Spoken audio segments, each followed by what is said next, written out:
do we have any matters we need to take up before we get the jury in this morning? Not in the state, Your Honor. Okay. Everybody good? Hello, tell me your name. David Howell.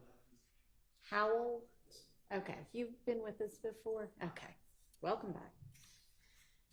All right, are you ready with your next witness? Yes, Your Honor. Okay. Today's first witness is outside and logging in now. Okay, I will be using that. all right, and is the jury ready?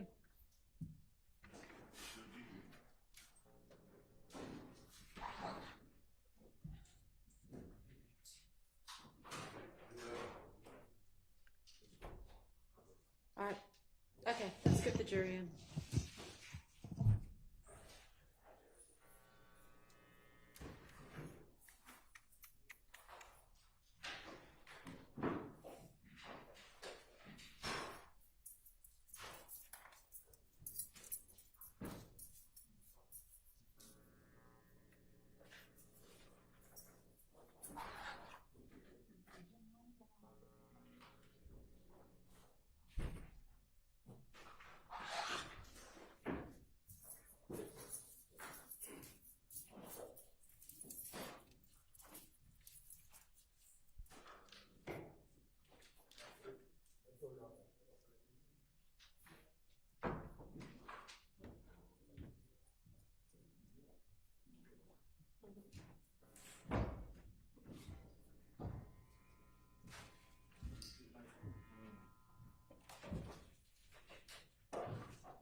Thank you. Good morning, ladies and gentlemen. All right, Mr. Atkins, you can call the state's next witness. Thank you, Your Honor. The state calls Ms. Sharon Latner to the stand. Okay.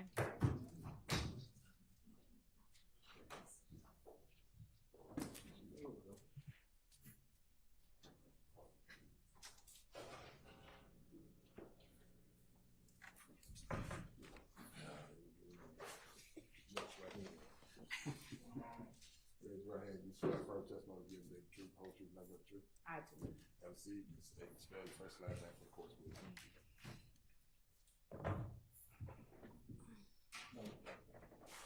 Sharon Latner, SharonLatners. Good morning, Ms. Latners, and welcome back. Good morning. Now, Ms. Latners, I am going to approach with what's been marked as states 1 Juliet Juliet through 1 Juliet Juliet Alpha and Bravo.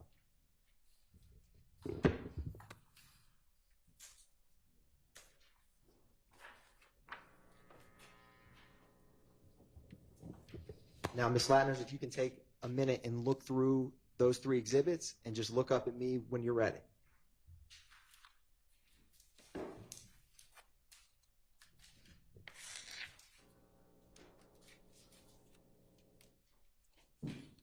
Okay.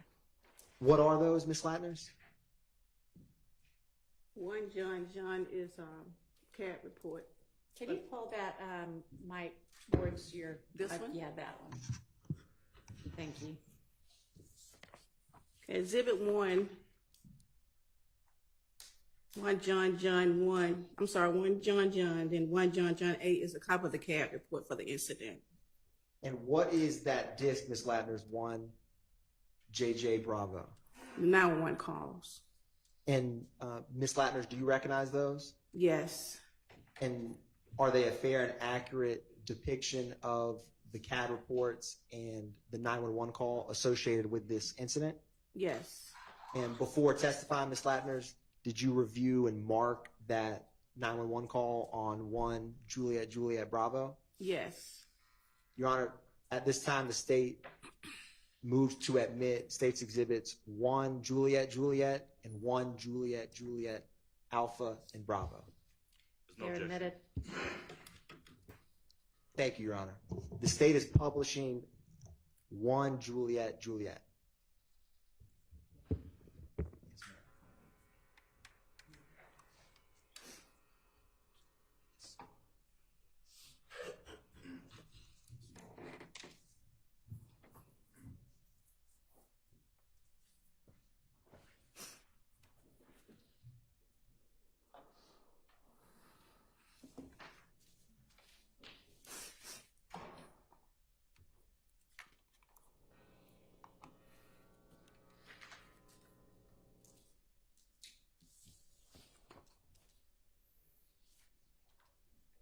Now, Ms. Latner's, what is the incident number for this CAD report? Or what are the last 4? You have 0288 and 0292. What is the date of this CAD report? April the 28th, 2015. And for specifically 1 Juliet, what call type and description was this call? Call came as shots fired. Officer changed it to 86, which is vandalism. The call came in as shots fired, which was a 25. Officer changed it to 86, which means vandalism. Ms. Latner's, in your experience with APD, what are some type of situations where an 86 vandalism could come across on a CAD report?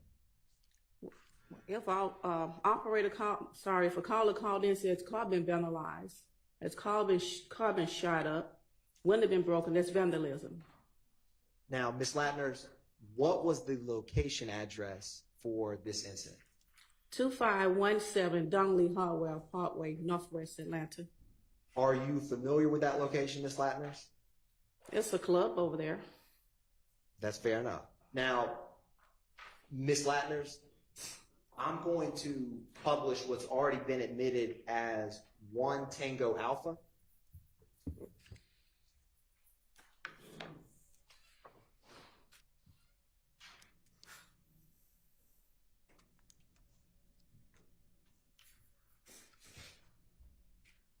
Now, Ms. Latner's, a couple weeks back, did you and me talk about 1 Tango Alpha? Yes. And what is the address of 1 Tango Alpha? 551 Woods Drive, Northwest Atlanta. Ms. Latner's, you actually don't have that before you. You have, if you look on, is your screen working on that laptop with the Zoom? Yes. I just published an exhibit you don't have physically before you. Okay. What is the address for 1 Tango Alpha? On this string it says 2517 Dungley Harwell Parkway, Northwest Atlanta. Is that the same address as 1 Juliet we were just discussing? Yes. Your Honor, republishing State's Exhibit 1 Juliet. Now, Ms. Latner's, was this a 911 call or officer-generated CAD report? Officer generated CAD report. What time was this CAD report generated? Officer pulled out on the call at 02:20 a.m. hours. What time was the call, and is this 1 Juliet, Ms. Latner's? Say that again? Is this 1 Juliet? Yes. Is the dispatch time and the call received time the same? Yes. Is that because it was officer generated? Yes. Now, what time was this call cleared? It cleared at 04:34 a.m. hours. Now, do you see on page 1, Ms. Latner's, under unit information, there's a number of, it says SEC unit and then has numbers? Yes. Now, what does that indicate? Well, it looks like a off-duty unit was working at the club. He pulled out. And once he come over there and he said shots fired at the location, most of every unit in that zone 1 is going to go to that location. So that's why you have the different units out there at that location. So do each of those units that have a different number reflect a different officer? Yes. And roughly, is that about how many units do you see listed on page 1?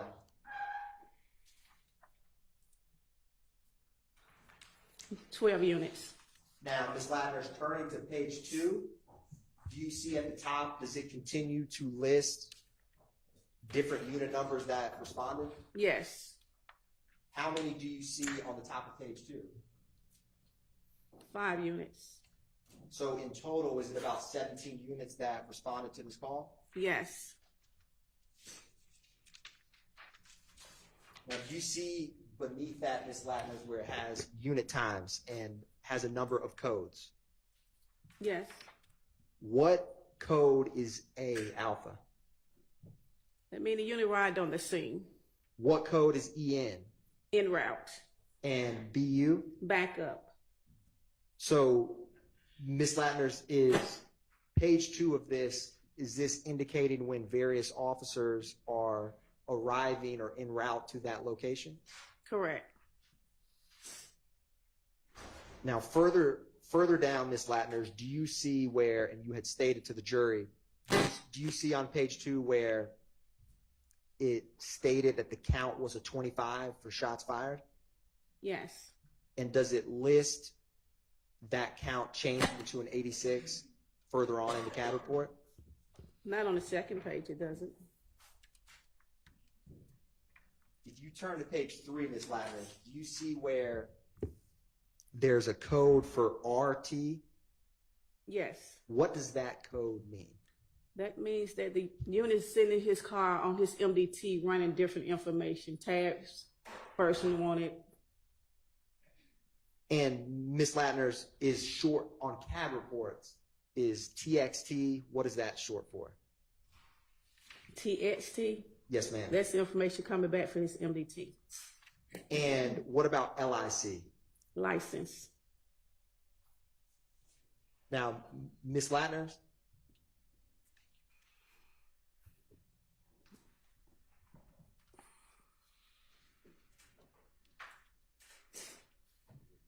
one brief moment, Ms. Latner's.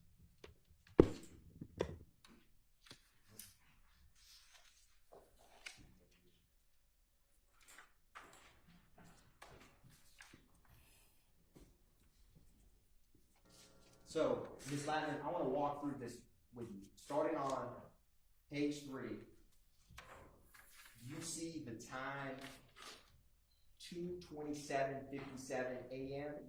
on the top of page 3. 22750 what? 57. Yes. Can you tell the jury what that indicates? That indicates that the unit is running someone tag. Well, it shows license. I'm sorry, correct. License. And what are the last 4 of that license? 4209. Now, Ms. Latner's a little bit further down at 229:34, kind of in the middle of the page. Do you see the code at 229:34? They're running another license plate. Is that a different last 4 of the license plate? Yes, 7542. And Ms. Latner's kind of towards the bottom of page 3 at 251:57. Do you see that code? Yes. Is that a different last 4 than the previous 2? Yes. Is that another vehicle and license that's being ran? Yes. Now, turning to page 4, Ms. Latner, do you see at the top at the time 3:12:15 a.m.? Okay. what code or what is happening on the CAD report at 3/12/15 a.m.? They're running another license plate, 0994. Turning Miss Latner to 3/16/49, kind of towards the middle of the page. Do you see that? Yes. Can you tell the jury what that indicates at 3/16/49? They're running another license plate, 9521. Miss Latner's turning to 3/23/49 a.m., kind of towards the bottom of the page. Do you see another code at that time? They run another license plate, 7271. And Miss Latner's finally at 3/40/57, towards the bottom of the page. What is happening at 3/40/57? They're running another license plate, 9843. Now, Miss Latner's, is that 7, or how many, is that 7 license plates that you just indicated were reflected in the CAD report? Yes. Do you see the 4th row above the CAD narrative at 4:34:43 a.m.? 434 what? 4:34:43. Yes. What is occurring at 4:34:43? They did a report on each one of those license plates. They put in code 17. What does code 17 mean to pull that in? They did a report for whoever vehicles these are. Now, Ms. Latner's flipping to page 1 briefly. What time was this case cleared? Cleared at 04:34 a.m. hours. Is that the same time as when you indicated they generated a report on page 4? Yes. What does the code DC mean? They just, DC is distribution. I'm sorry. DC is mean they clear the call for that 17. Now, Ms. Latner, do you see a CAD narrative at the bottom on page 4? Yes. What is the first input in that CAD narrative? It shows 78 shots on calls, 67 vehicles shot up at location. What is it? Does it say no 78? No 78. What does that mean? No, look out on the person who did the shooting. And then it says 6 to 7 vehicles shot up at location? Yes. So with the 7 license plates that were ran on scene, is that aligned or not aligned with 7 vehicles being shot up? Yes. Ms. Latner, do you also see the second from the bottom in the CAD narrative on page 4? Is there any related incident numbers to this? Yes, it is. What is the last 4 of the related incident number? 0292. And Ms. Latner's, the very last at 3:51:45, when it says M-type 25 to 86. Is that what you were describing of the count changing for the jury? Yes. Ms. Latner's, I want to turn to, is that the end of this CAD report for 1 Juliet Juliet? Yes. Ms. Latner's, I want to turn to 1 Juliet Juliet Alpha. Is 1 Juliet Juliet Alpha related to the CAD report we just discussed? Yes. Is the last 4 of that CAD the same last 4 reflected in 1 Juliet Juliet that we just discussed? Yes. Is it the same? What date is this? April 28th, 2015. Now, what zone and beat are these 2 CAD reports? Zone 1. And they're on beat 109 speed. Now, for CAD report 1 Juliet Juliet Alpha, what is the address? 551 Woods Drive, Northwest Atlanta.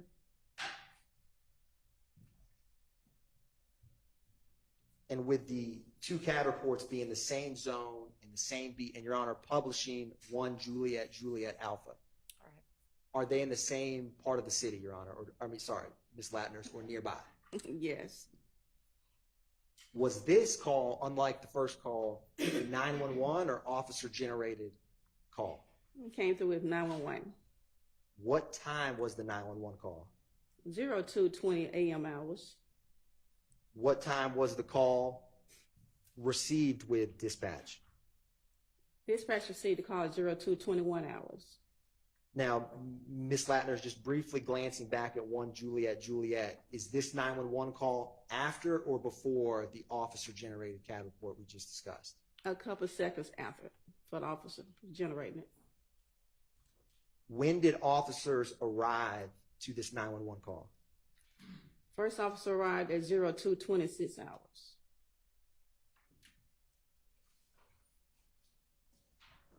What priority call was this 911 call? A priority 2 call. Is that a 10-minute response? Yes. What time was this call cleared? It was cleared at 02:32 a.m. hours. Was it cleared roughly 10 minutes after the call or officers arrived? Yes. Now, turning to the CAD narrative on page 2, do you see that, Ms. Latners?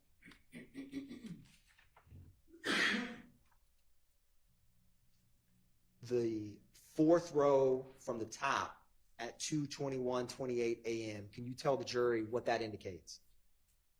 The call advised the operator they heard about 30 shots in the area. Now, Ms. Latners, the very last input at 2:23:36, does it have a related CAD report? Yes, it does. And is that related CAD report 1 Juliet? Yes.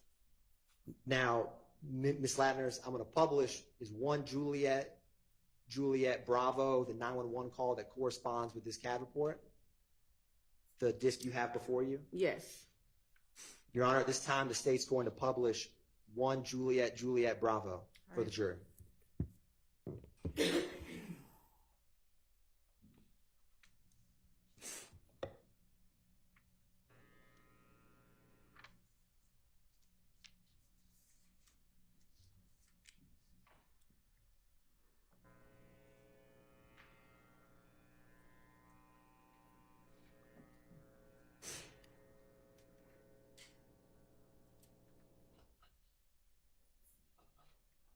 Atlanta 911 emergency operator 1287, what's the address of the emergency? 551 Woods Drive, Northwest Atlanta, Georgia. But don't come to the Okay, let me verify. 551 Woods Drive, Northwest, right? Yeah, Okay, but do not come. But what's going on? You need the police, fire, ambulance. gunshots. How many? A lot. Like 30. Heard 30 gunshots in the area. 551 Woods Drive. Yes. Okay, but do not come to Woods Drive. Did you see anybody? No. Okay, heard about 30 shots. So okay, and your name? Don't want to. You don't. Okay, that's fine. That's fine. Can I just verify your phone number in case we have to call you back? Just ask a question. 442856734. Okay, 442856734. Okay, hold on 1 second. Are you near Club Crucial? Yeah. Oh, okay. Okay, all right, ma'am. I think we've already had that reported, but thank you for calling, okay? Okay. Thank you now. Bye-bye.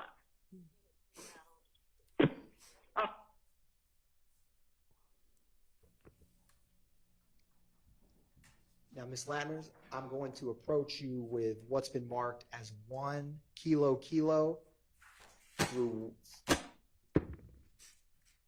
4 kilo alpha. And I'm going to grab these Juliets from you. Or actually, I'm going to leave them up here. Ms. Latners, if you can take a minute to look through those kilo exhibits and just look up at me when you're ready.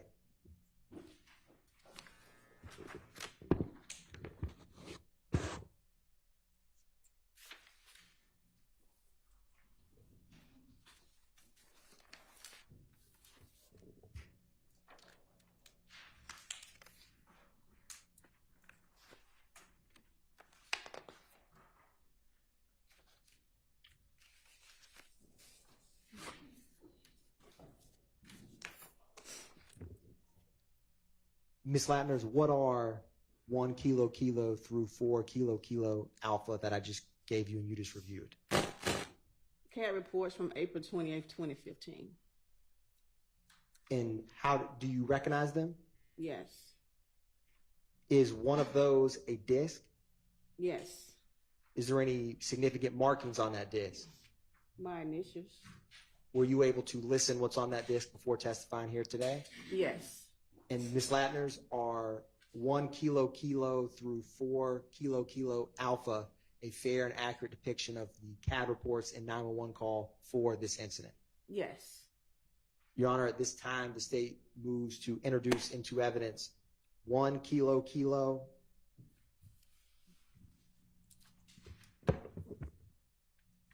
2 kilo kilo, 3 kilo kilo, 4 kilo kilo, and also, Your Honor, the 1 through 4 kilo kilo alpha. All right, those are admitted. Thank you, Your Honor.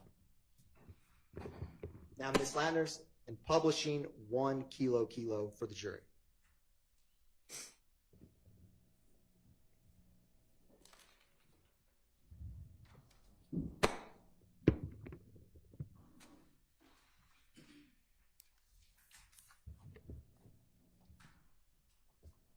Ms. Latner's, what is the date of this incident report? April 28th, 2015. The same date as we just discussed? Yes. What is the location of this call? 1291 MLK Drive, Northwest Atlanta. What type of call was this? Shots fired. What is the zone and beat? Zone 1, 105 speed. And Ms. Latner's, for the record, what is the incident report for 1 kilo kilo? 151180455. Ms. Latner's, was this a officer generated or 911 call? 911 call. What time was this 911 call generated? 0403 AM hours. Now, Ms. Latner's, if you glance at 1 Juliet Juliet, is this 911 call after or before those? After.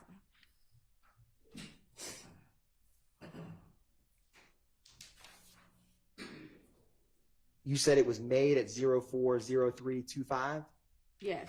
When was the call received at dispatch? 0434 AM hours. When were officers dispatched to that location? 0405 AM hours. And when were officers cleared from this scene? 041256 AM hours. Now, Ms. Latner's, do you see at the bottom with the CAD narrative? Can you describe what at 4:04:34 a.m. for the jury, what that indicates? Caller advised he heard he heard shots fired in the area. Does that indicate that the caller heard 8 shots fired in the area? Yes. Now, Ms. Latner's, at the top, do you see the disposition for this CAD report? It shows code 12 and also say CCAD 0462. And does code 12 signify that there's some type of investigation? Yes. Ms. Latner's, do you have before you 1 kilo kilo alpha? Or already admitted, Your Honor, the state's going to publish 1 kilo kilo alpha.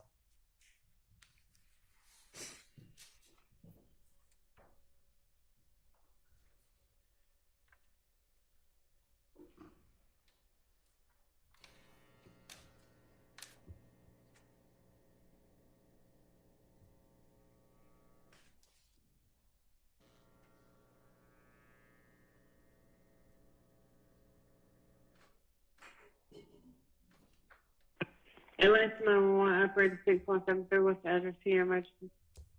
1291 Martin Luther King Jr. Drive. Somebody's firing off AKs in the neighborhood. About how many did you hear? I just heard about 17 shots. Did you want to see what the officer when they come out? Nah, I'm asleep, but I mean, dang, it's every night. Okay. And if they can check the address at 1271, it's an empty house next door to me. They going in and out that house at night. They start going in that house about 8:30 dark at night. And they go in and out the house all night. Cars parked down on Rock Mart. So I don't know. It's not this. Like I say, it can't be a few houses away that they're shooting, that are random shooting, and it goes on every night in the neighborhood, but just kind of close that time. Thank you very much. Okay, we're gonna get someone out. Yeah, maybe see a little patrols through here in the evening time. They bust caps, shoot caps every night hit around through here between 2 and 4. Okay. All right, I'll send someone out. Appreciate it. You're welcome, Mama. Publishing what's been admitted, Your Honor, as 2 kilo.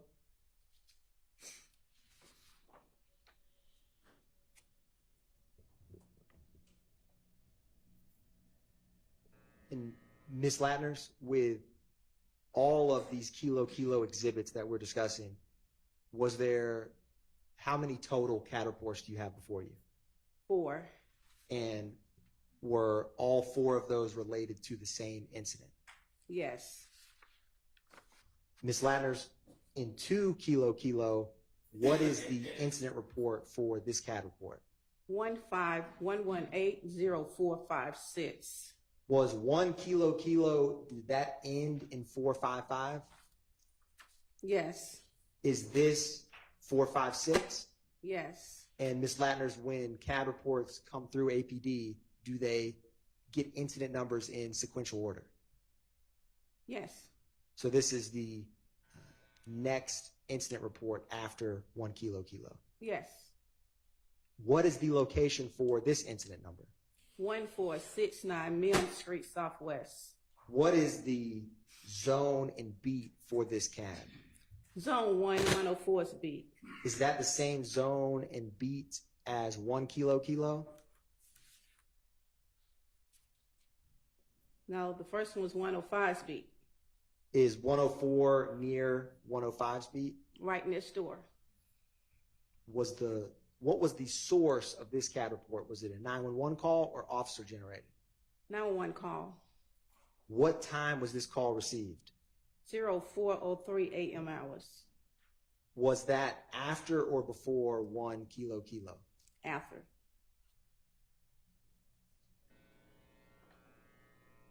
What type of priority was this call? Prior to 2. Is that a 10-minute response time? 10 minutes. What time was this call cleared? 04:12 hours a.m. 04:12 a.m. hours. Ms. Latner's, comparing 2 kilo with 1 kilo, how close in time is the clearance between the 2 calls? About 5 seconds off. What was the disposition of 2 kilo? Code 12, investigated, CCAD 0462. Is that the same CCAD 0462 referenced in 1 kilo? Yes. Publishing, Your Honor, 3 kilo. Ms. Latner's, what is the incident number for 3 kilo? 151180460. Is this the same date as what we just discussed? Yes. What zone and beat is 3 kilo? Zone 1, 104's beat. Was this self-initiated by an officer or a 911 call?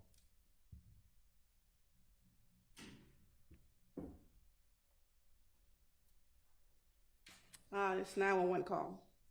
Now, Ms. Latner's, what time was this call received? 04:06 a.m. hours.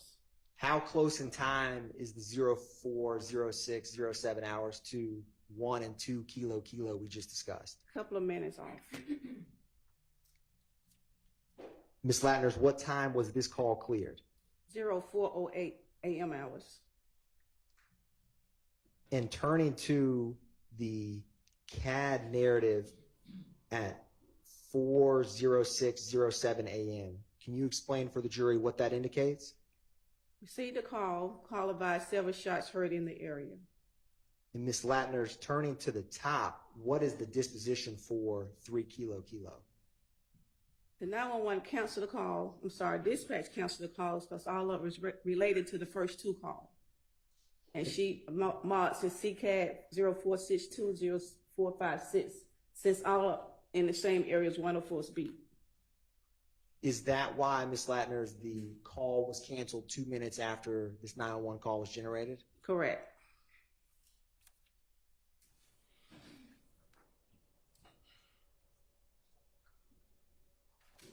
Your Honor, publishing what's been marked as 4 kilo.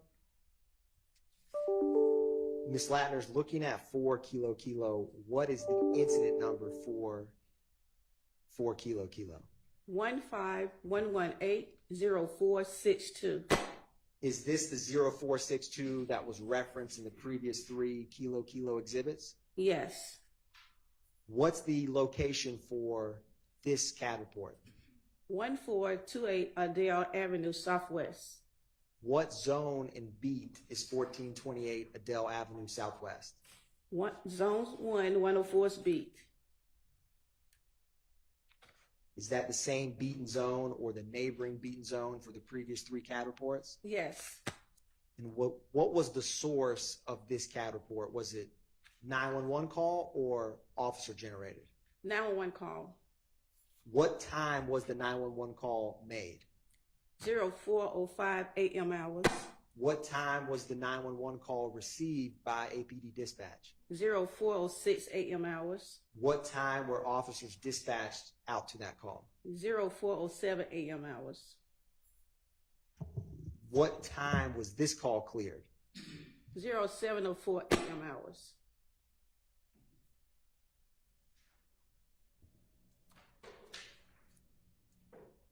Now, Ms. Latner, you see on page 1 it has unit information.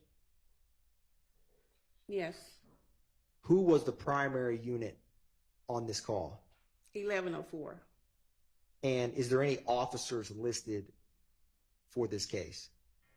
Yes. Their name. Adrian Pitts. Is there multiple unit numbers beneath 1104? Yes. Is that multiple officers responding to this call? Yes. What type of call is this? What's the code? Code is 50, person shot.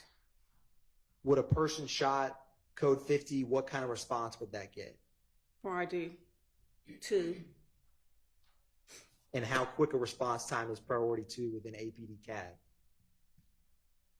Should be quick as possible. We have 10 minutes to dispatch it out. Now, Ms. Latner, do you see on page 2 the CAD narrative at the bottom? Yes. Can you describe for the jury what is indicated at 40628, the third from the top? It advised female shot, female grazed by a bullet. What is after female grazed by bullet? Caller states someone shot up house. And Ms. Latner's 2 beneath that at 40740, is it reference a related incident number we've already discussed? Yes.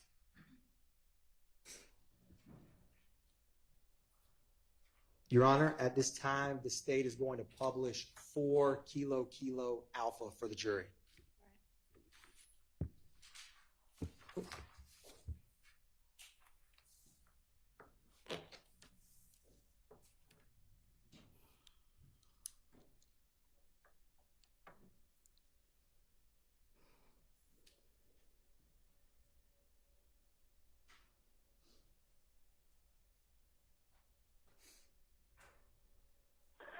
Put that weed out. I'm going Atlanta 911, operator 6587. What is the address of your emergency?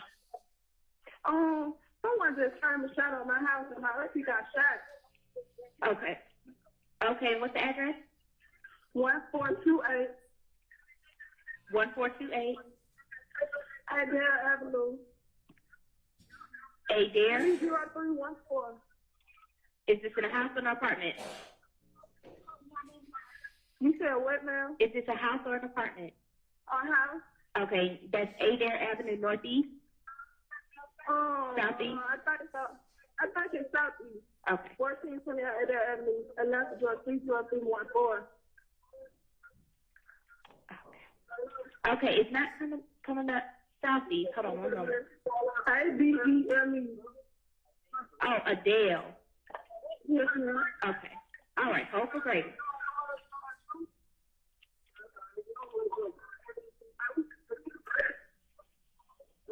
Mama told my queen her.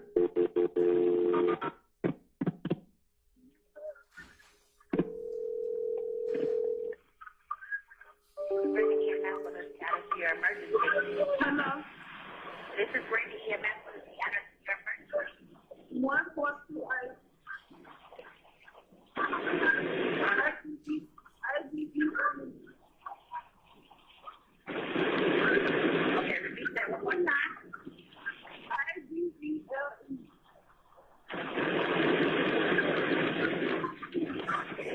Okay, repeat that. Make sure we have it correct. Hello? Hello. R-D-E-L-E. You said what now? Can you repeat the address to make sure we have it correct? 1428 A-D-E-L-E. Avenue. All right, it's apartment or private house. A house. What's the phone number you're calling from in case we're disconnected? 404-203. 4683.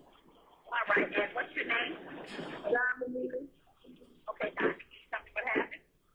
Oh, I was just, when I woke up with gunshot, people, somebody just told me they were shooting up the house. Okay, was anyone shot? Big time. Okay. Are you with the patient right now? Oh, she lying in bed. Okay. Are you with her right now? You said what, ma'am? Are you with her right now, Diamond? Yes, ma'am. Okay, how old is she? She is. I see how you is.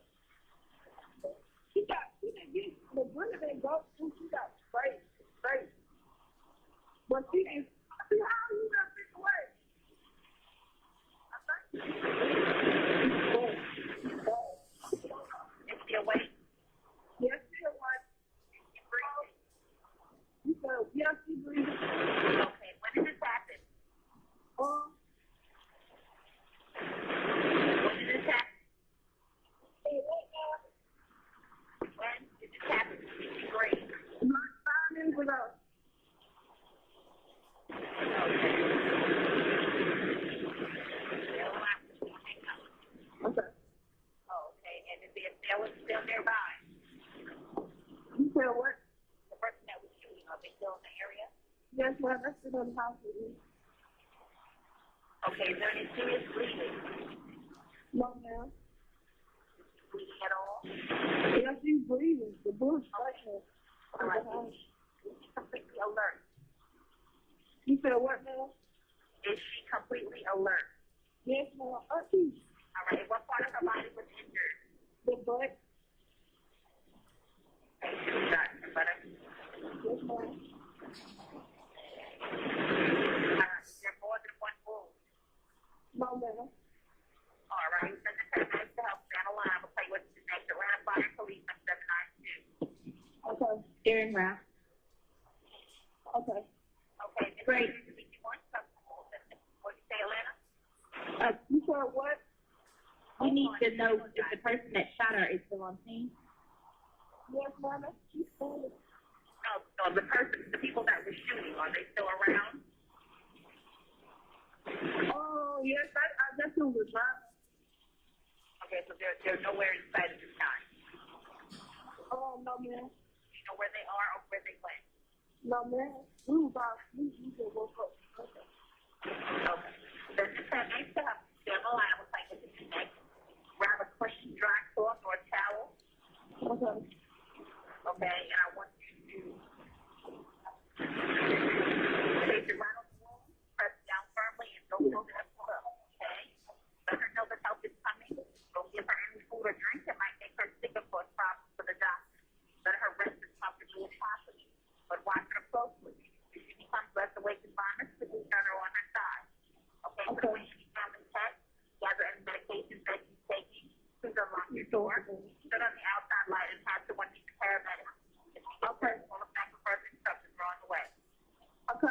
He's already outside, so that's Okay. Okay. sure.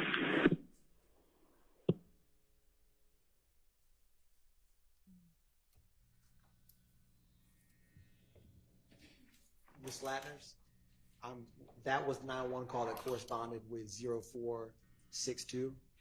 Yes. Ms. Latners, I'm going to approach you with what's marked as 1 Lima Lima, 1 Lima Lima Alpha, and 1 Lima Lima.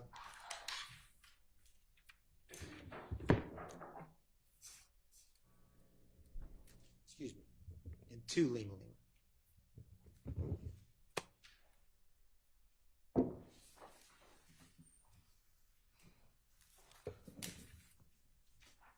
Ms. Latners, just take a minute and look over those exhibits and just look up at me when you're ready.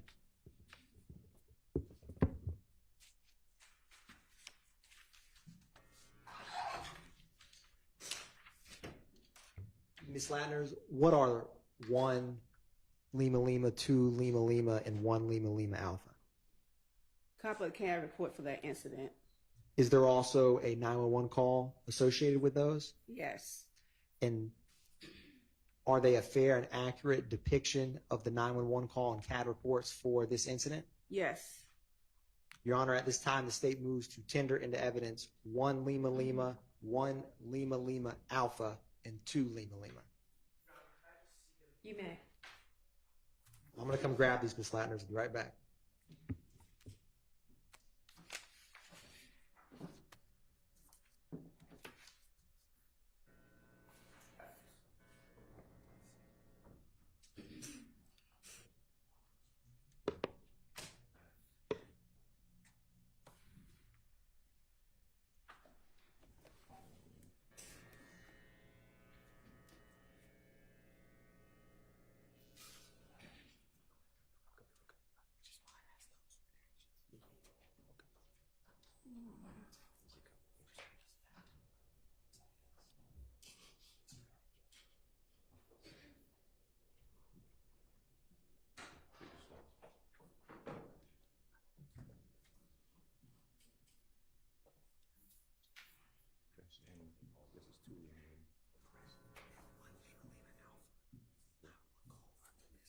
Okay.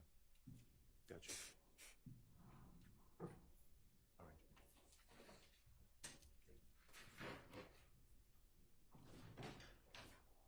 I'm going to give these back to you, Ms. Latners.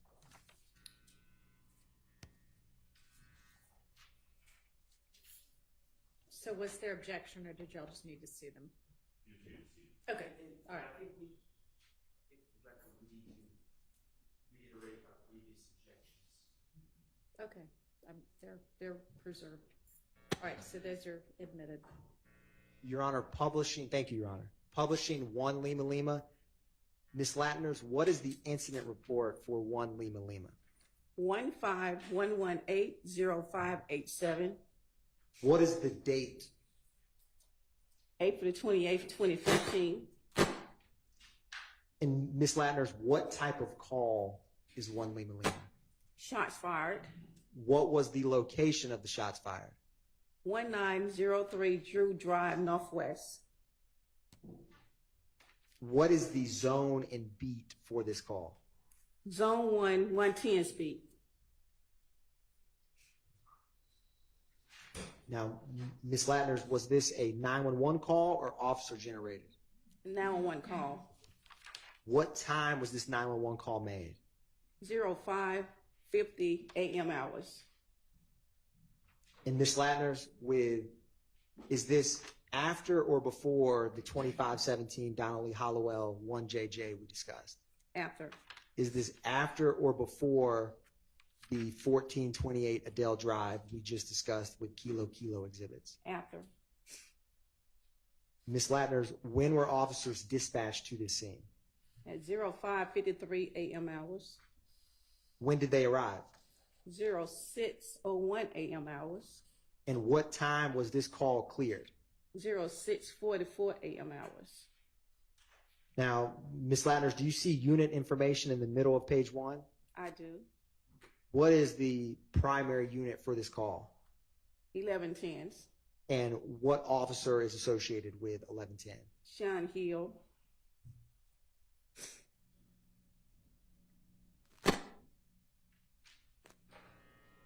Now, Ms. Latner's turning to the CAD narrative. The third from the top at 5:52:18 a.m. Can you explain for the jury what that indicates? It indicates that the operator put in information about heard 9 gunshots fired near parking deck from the caller. And when it says no 78, is that no suspect? No suspect. Ms. Latner's turning back to the top. Do you see the disposition for this CAD report? Code 12 investigated. And Ms. Latner's, do you have before you a 911 call associated with this? Yes. Your Honor, is that 1 Lima Lima Alpha? Yes. Your Honor, at this time, the state is publishing 1 Lima Lima Alpha for the jury.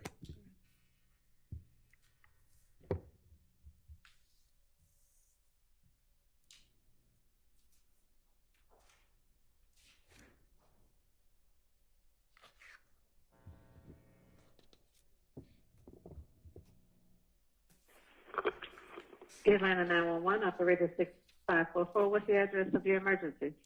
I said 1903 Drew Drive. 1903 Drew Drive? Yes. Do you need police, fire, ambulance at that location? I think it'll be the police. Okay, what's going on there?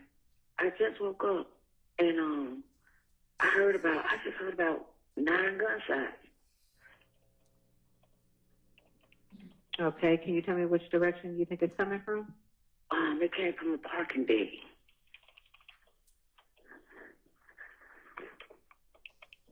Okay. And this is an apartment? Yes. What's the name of the apartment? Columbia Crest. Is there a gate code? Yes. Can you share that with me, please? 0162. 0162. What's your name? Stephanie. Stephanie, what's your contact phone number? 678-769-9305. 678-769-9305. Yes. And you said you heard about 9 gunshots fired near the parking deck. By chance, do you see anyone? I don't even want to get close to the one. Okay. And what's your apartment number? What is 2309? Do you want to speak with an officer when he comes out? Oh, I don't have to. I just know I heard a lot of gunshots just now. Okay, we're going to get an officer over there to check it out. Thank you, Stephanie. Okay. Bye-bye.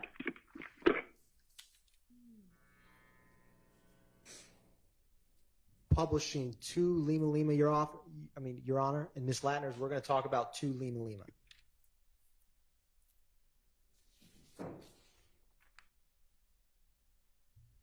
Is this April or 28, 2015? Yes. And Ms. Latner's, what is the incident report number for 2 Lima Lima? 151180588. How did this call type come in? A 911 call. And what was the caller's first name? Natasha. And Ms. Latner's, what was the address of this 911 call? 1903 Drew Drive, Northwest. And is there an apartment associated with that call? Apartment 1122. And what is the zone and beat for this 911 call? Zone 1, 110th beat. And is this after or before the 1 Lima Lima that we just discussed? After. How close in time is this 911 call to the first? If you look at 1 and 2 Lima Lima. About a minute apart. Now, Ms. Latner's, what time did officers get dispatched to this location? 05:55 a.m. hours. What time did they arrive? 06:03 a.m. hours. And what time was this call cleared? 11:16 a.m. hours.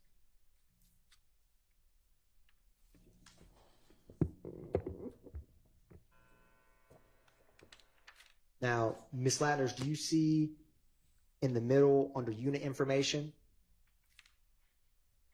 is that the same unit number 1110 and Officer Sean Hill that we just discussed with 1 Lima Lima?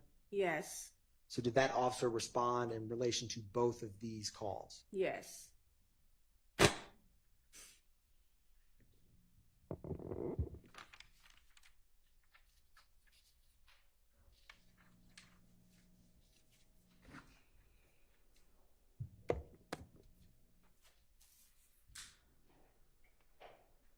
And Ms. Latner, do you see on page 2 at 6:44:05 a.m. where it says M type 54 to 86? Yes. What does that indicate for the jury?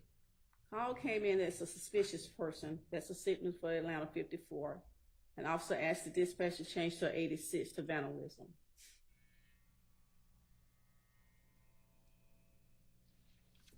One brief moment, Your Honor.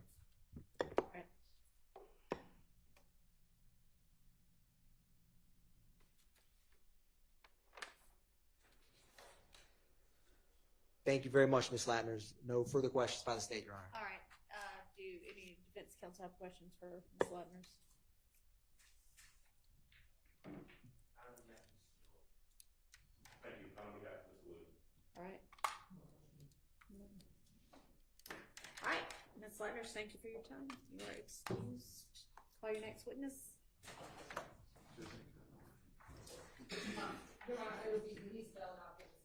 All right.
Raise your right hand.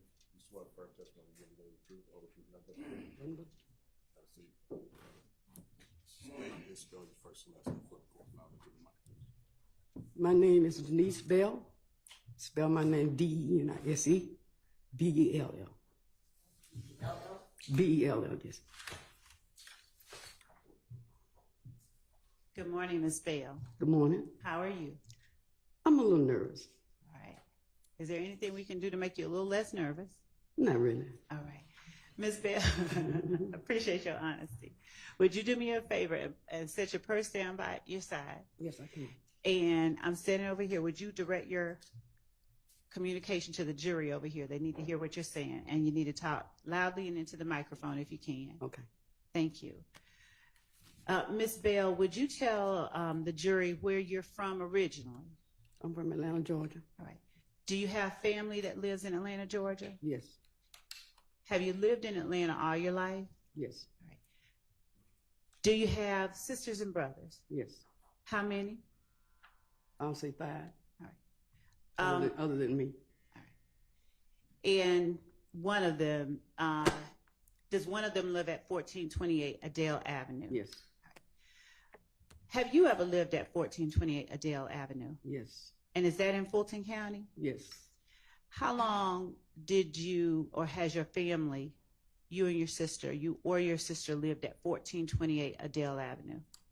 I think she may have been there 25 years, and I was like maybe 13 years. She's been there 25 and you 13? Yes, How'd you come to live at 1428 Adele Avenue? that's a good question. Thank you. Some kind of way I had to move from where I was living at, and I asked her, can I come live with her? Okay. And she said yes. Is this sister of yours older or younger than you? She's younger than me. Would you describe for the jury what kind of structure 1428 Adele Avenue, what kind of house does your sister have? It's a nice family home. Right. Nice family home. Is it a condo, townhome, or a standalone? It's a home. Standalone house, Right. single family? Yes.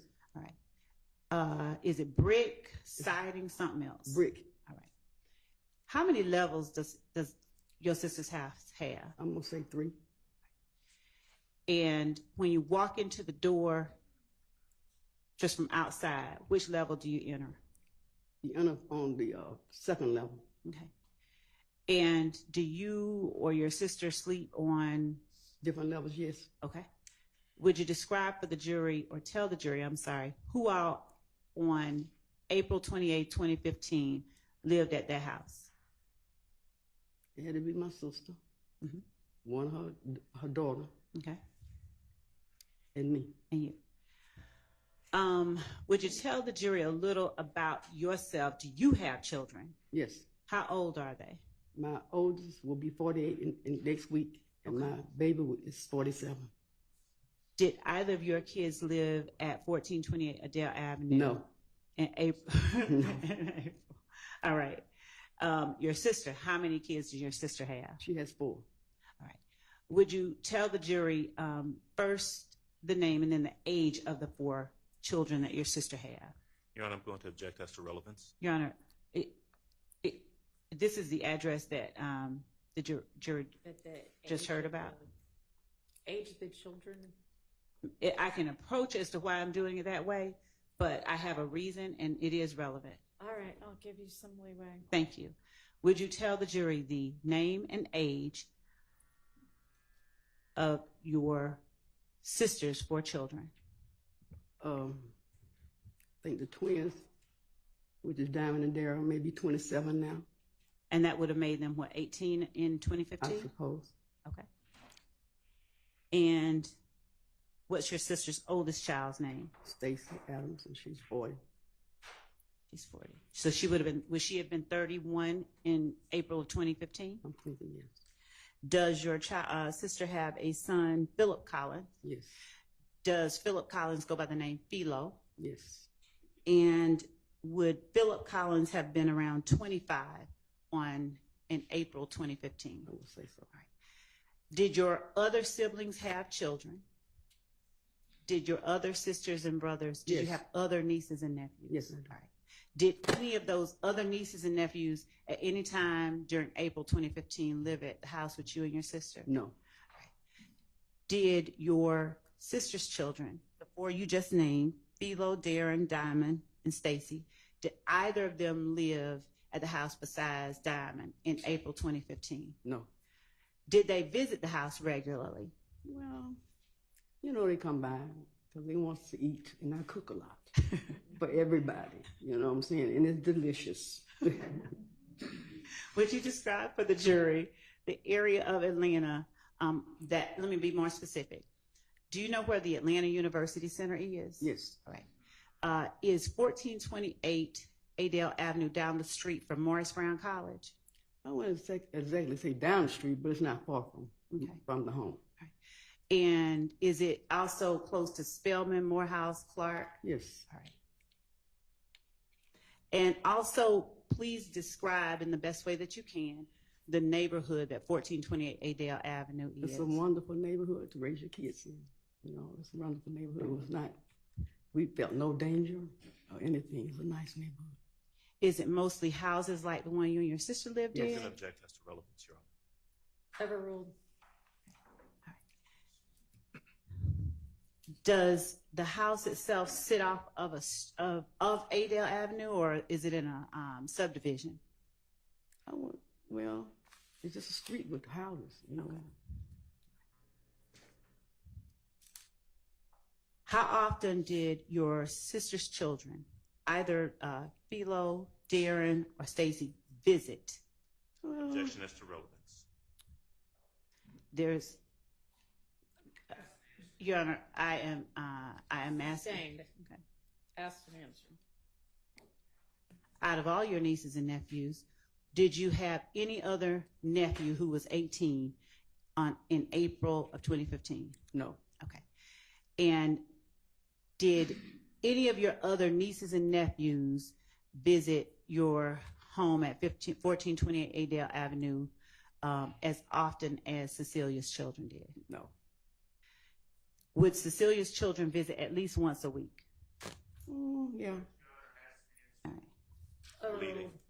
but I was trying to be. seeing the relevance of this right now. So you said you would get to it. We are. Okay. Thank you, Judge. Ms. Bell, do you remember April 27th and 28th of 2015? Yes. Why do you remember that date range? That was the day that I was shot. Could you lean into your mic and speak a little louder for this jury? That was the day that I was shot. All right. On that particular day, do you remember what day of the week it was? I want to say a Monday. Okay. It was started Monday but it probably ended up Tuesday morning. All right. And did the day involve anything of note before you got shot? Did anything happen? No, everything was fine. All right. Do you remember who all was at the house that Monday? I'm gonna say, I guess, it's me, Cecilia, and her daughter. All right. Did you all have any kind of concerns for your safety that day? Not at all. All right. Do you remember about what time you turned in for the evening? Well, I usually go to bed kind of late. What's late for you? I'm gonna say 12:30, something like that. And was that particular night any different than any other? Did you go to bed about 12:30? Yes. All right. Were any of your nieces or nephews visiting at that time that you went to bed? No. Would you describe for the jury where inside the house your bedroom was? I'm gonna say, like from this desk to that door. The door at the back of the courtroom? Yeah, that door. All right. And so would the door represent the front door of the house? No. All right. What does the door represent as far as the house goes? This will represent the front door. This will be the front door. Okay. And so with where you are being the front door, the back door is your room? I want to say, no, not the back door. No, I mean the back door of the courtroom. Yes. All right. Was there a straight shot from your room to the front door? Yes. Did anybody else stay or sleep on that same level with you? I think her daughter. All right. And where did your sister sleep? She slept upstairs. Okay. Now, at the time you went to bed, describe from the time you went to bed to the time you remember something happening. Well, we really didn't do anything, but sometimes we sit up and talk, stuff like that. But we really didn't do anything. I might have had a drink or two before we went to bed, but other than that, other than that. What was your drink of choice? Vodka. All right. Did you have it in the kitchen or did you have it in your room? I had it in my room. All right. Was it next to your bed? Yes. On the floor? Yes. All right. So tell the jury, once you went to bed, if you got up at any point before 6 a.m. What do you remember happening from the time you went to bed? Oh, well, the time I went to bed, anything really happened. Okay. Until the doorbell rang. All right. When the doorbell rang, what'd you do? I answered the door. All right. Do you remember about how many people were at the door? No, I don't. All right. Was it family or strangers that were at the door? Well, I would say family because I wouldn't open the door at 3 o'clock in the morning for a stranger. Fair enough. Was your sister's 18-year-old son one of the people that was at the door? It had to be a sibling, yes. Yes, it was. Okay. And were the other people with your nephew older, younger, or around the same couldn't age? say. I don't know them. Didn't know them. You, I didn't even see them. okay. Your Honor, excuse me, I'm sorry. Could I have the witness pull the microphone a little bit closer, please? Yeah, I don't know if it, Your Honor, actually, the problem is it doesn't move, it's stuck to the. Maybe I need to move a little closer. Okay. I think that this one has.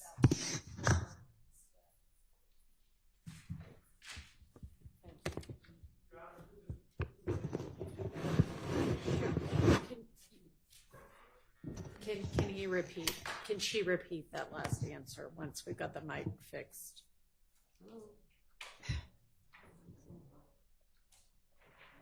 Try the one on the. Well, that one's plugged in. Does anybody have a mic they can donate for a minute? I'll give her mine. I can talk loud. I'll give her mine. If that's okay. with you. Okay. That's fine. Miss Bell, I'm going to give you my microphone, and if you could just lean into my microphone, and I'll move these back just so we don't have feedback. All right, why don't you push that mic down towards your mouth? I'm a light speaker. I used to didn't be, but I am now. All right, and ask that last question so they can hear the answer. Thank you, Judge. Miss Bell, when you heard the doorbell ring at 3:30 in the morning, and you said your 18-year-old nephew came in, did you see the people who were with your nephew? Not recognize him, just did you see anybody else with him? It may have been, but I didn't pay any attention because once I opened the door and it was somebody that I recognized, I just walked away. I walked away from the door. I didn't really pay any attention. I just walked. It's 3 o'clock in the morning. I'm asleep. You know what I'm saying? So I didn't really pay any attention. Did the demeanor of your 18-year-old nephew or any of the people who were coming in cause you any concern? No. Did they, were they being loud or rowdy or anything like that? No. Did they in any way appear angry? No. Do you know or did you recognize what they did once you let them in the house? No. Now, do you like guns? No. Do you make it known to your nephews and nieces you don't like guns? Yes. Do they respect you enough to respect the fact that you don't like guns? Yes. All right. So on this statement, it's 3:30 in the morning. Was the previous morning was the previous day the Monday, or are we not in a Monday? The previous day was Monday. So if it's this 3:30 Tuesday morning, Yes. did you see any guns in the hands of anybody that you let in the house at 3:30? No. Do you remember what anybody was wearing? No. Was there any room on the level that they came into that you saw them go in the direction of? I didn't pay any attention. Tell the jury what you did once you let them in the house. I went back to my bedroom. How far was your bedroom from where you parted ways with them? Oh, I guess a few feet. Did you hear anything from them, like anything? Nothing. Were you close enough to have heard if they had been arguing or anything? No. Were you close enough if they had been arguing to have heard it? I would have heard it. All right. Tell the jury once you got back to your room what you did. I stepped in my room, and by my alcohol being next to my bed, I figured I'd take a drink. But I didn't get a chance to do that. Why? Because gunfire rang out. And by then, I was hit. Yeah, your voice dropped. I was hit. What did you say right before you were hit? I picked up the ball, and then I put it back down because I was hit. Did you hear anything before you were hit? I just probably heard a gunfire, but nothing else.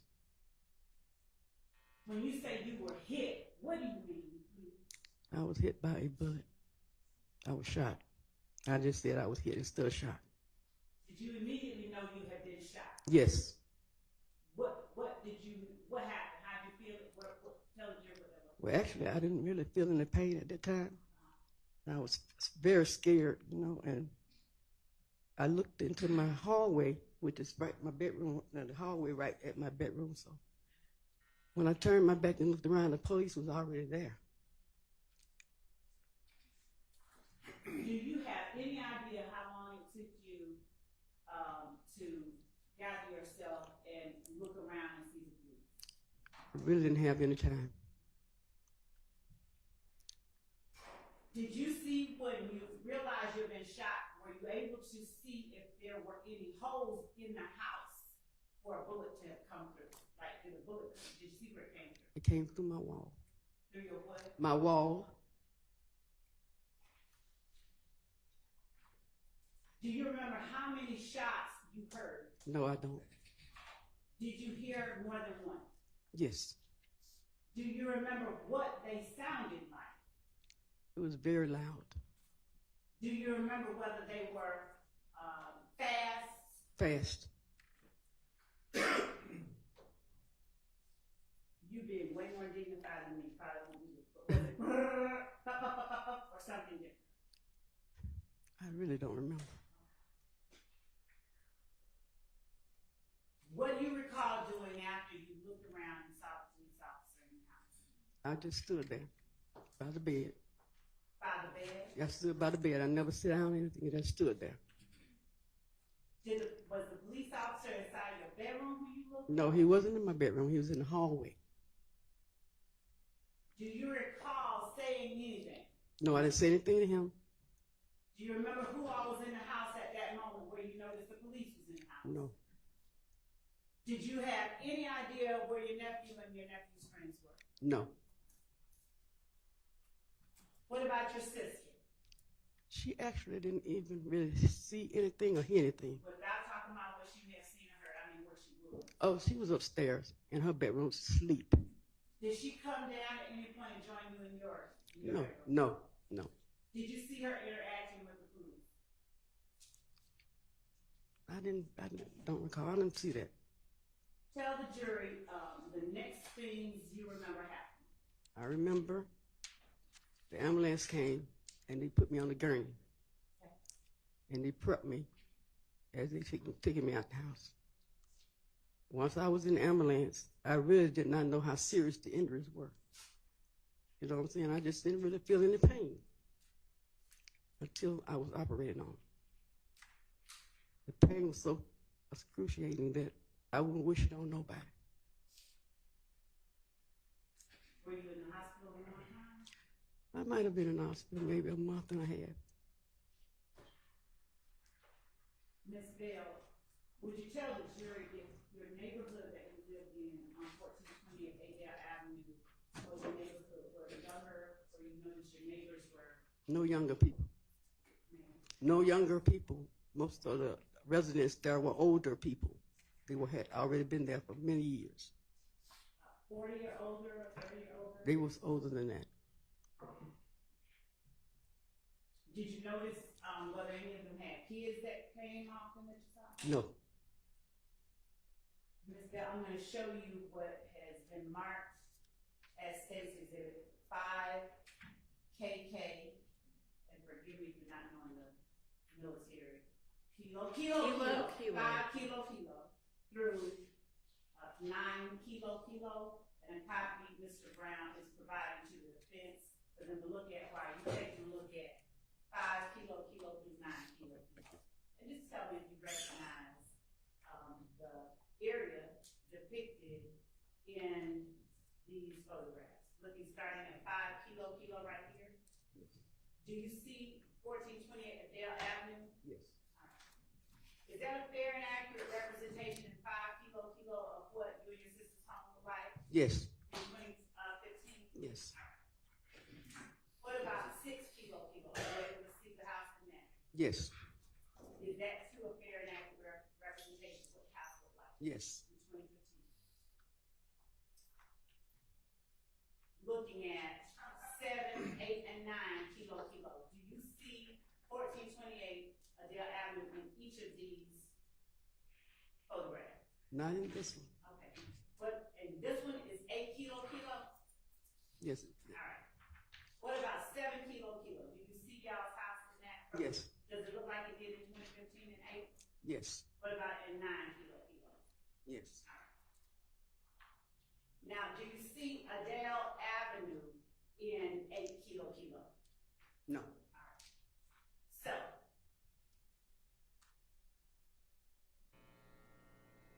would 5, 6, 7, and 9 kilo aid you in more clearly telling and testifying to the jury about where things were, like your room and the holes or whatever you saw in the house were located on April 28th? Ask me that again and understand you. I'm sorry. All right. Do you see anything different about the house at 1428 Adele Avenue in these pictures than the way the house looked in April 2015? No. Your Honor, the state tenders 5 kilo, 6, 7, and 9 kilo as evidence. All right. Admitted without objection. Ms. Nye, are you able to help us publish? Okay. Starting with the court's permission, may I publish 5 May. kilo?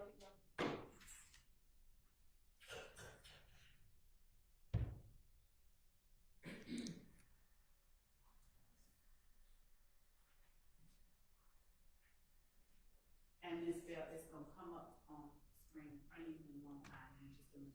Okay. And we just going to move 5. All right.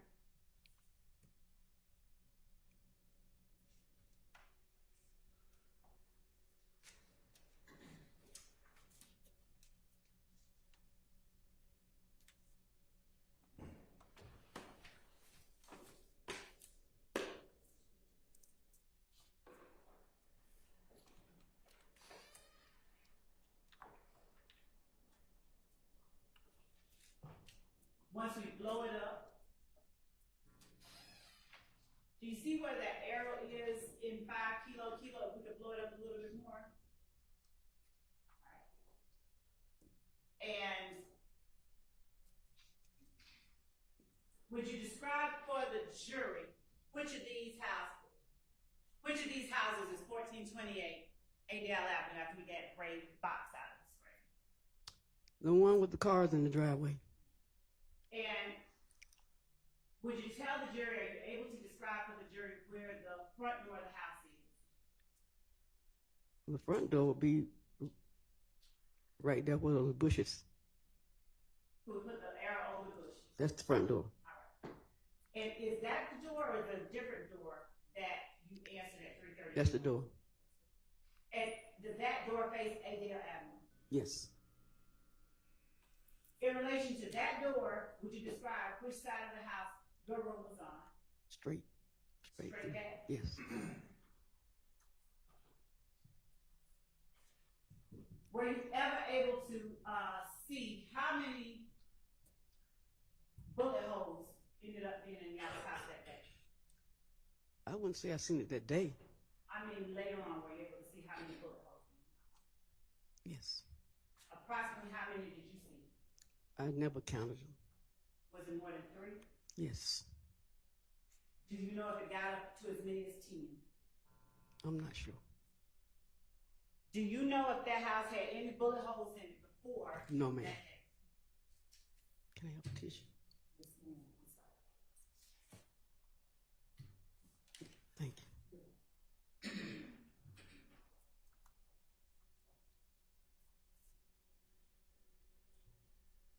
Ms. Bell, had you heard or had you ever experienced gunfire in the, was it 10 years Yes. that you lived there before that day? No.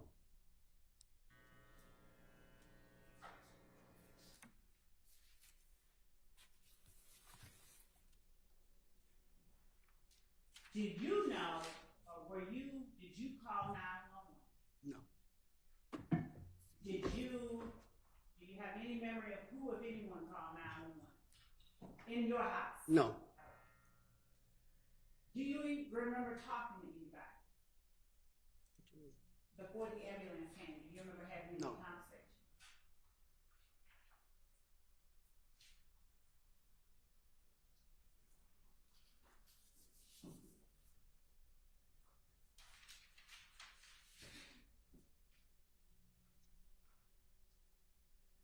The 911 call.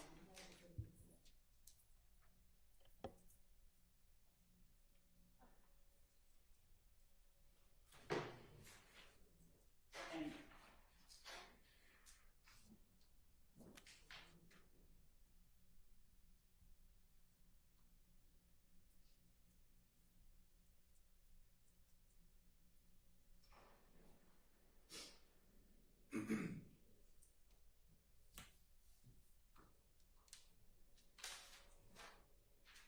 does your nephew, who at the time was 25, at the time in April 2015, did he have a child himself? Yes. Did you know the mother of your 25-year-old nephew's child? And by no, I don't mean like had a relationship with her. I mean, did you know who she was? I may have seen her. Did she live? Did you know where she lived? No. In April? Had you ever visited her No. house? Do you know if she lived in an apartment house like y'all's or something different? I'm not sure. Are you at all familiar with Drew Drive? Yes. How are you familiar with Drew Drive? Well, everybody knows the old Perry home. It's the old Perry home. And had you ever driven or gone to that area generally? No. All right. Do you have any idea how far it was from where you lived on Adel? No. Do you know whether your nephew's child's mother lived? Objection, Your Honor. Ask answers. She already said she didn't know. Overruled as to that.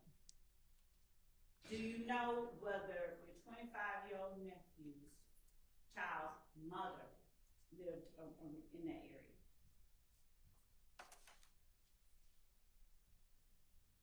No, I didn't know. When you say you didn't know, are you talking about in 2015? At that time, no, I didn't. Do you now know whether she did? I did after everything happened. And in April 2015, can you tell the jury today, in April 2015, did your nephew's child mother live on Drew Drive? I think so. You gotta speak. Yes.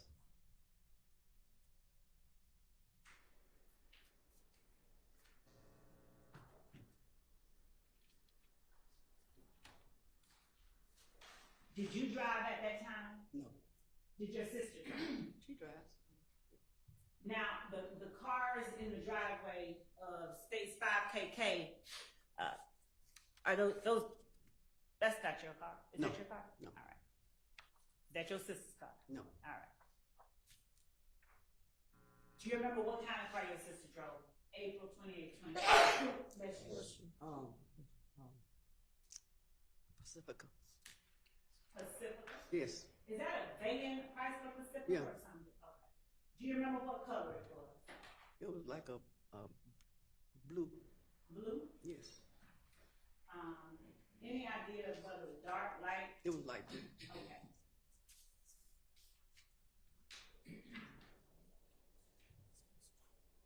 Do you know at the time that you were shot, do you know if there were any other cars in your driveway that you remember? No. When the ambulance came, do you remember where it was parked when you got in? No.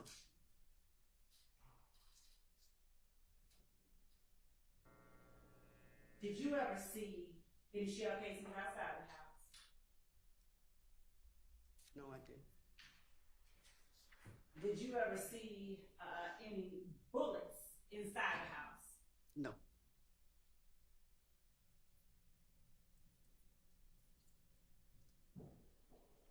Are you able to tell the jury where in the house you saw bullet holes? Generally speaking, not necessarily exact places. I'm gonna say a picture window, which we call a picture window. That's old, but it was a picture window in my bedroom wall. Do I have, is a picture window like over the sink in the kitchen or something? No, the picture window, the first window, First window. at the front door. Thank you.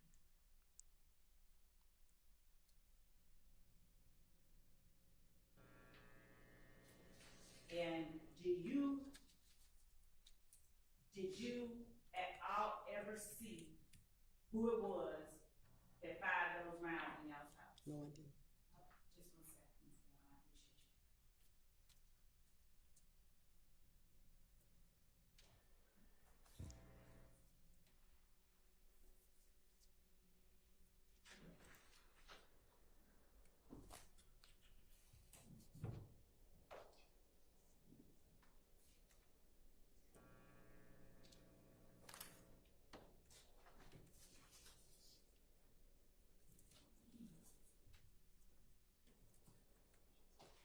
I'm gonna play for you, Ms. Bell, what's already been admitted as Stacy's exhibit. 4 KK, 4 kilo alpha. And if you could tell me if you recognize the voice of the person speaking first after the option.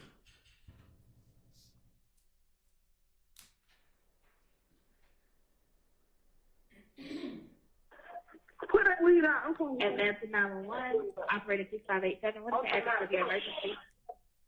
Someone just turned a shot on my house and my auntie got shot. Okay. And stopping at 14 seconds in. Do you, without saying any names, do you recognize the voice of the person? I think that's my niece. The niece that lived with you? No. Okay, a different niece? Yes. Whose child was that niece? Oh, wait, let me take that back. I'm not sure. He sounded alike. All right, we're gonna play a little bit more. Okay? Okay, let me hear it again. She said. Yes, keep playing. Okay, what's the address? 1428 1428. Adele Avenue. I recognize the voice. You nod your head, so we can pause. Is that the niece that lived with you or just the niece that lived with me? All right. Thank you so much, Ms. Bell. Just 1 minute. I think that's all I have right now. Thank you. All right, do any of the defense attorneys have questions for this witness? On behalf of Ms. Williams, we have no questions. I don't have any questions. Anybody? All right, Ms. Bell, thank you for your time, and you are excused. Okay, thank you. We need a break? Okay, let's take a restroom convenience break. And y'all have your next witness lined up, okay?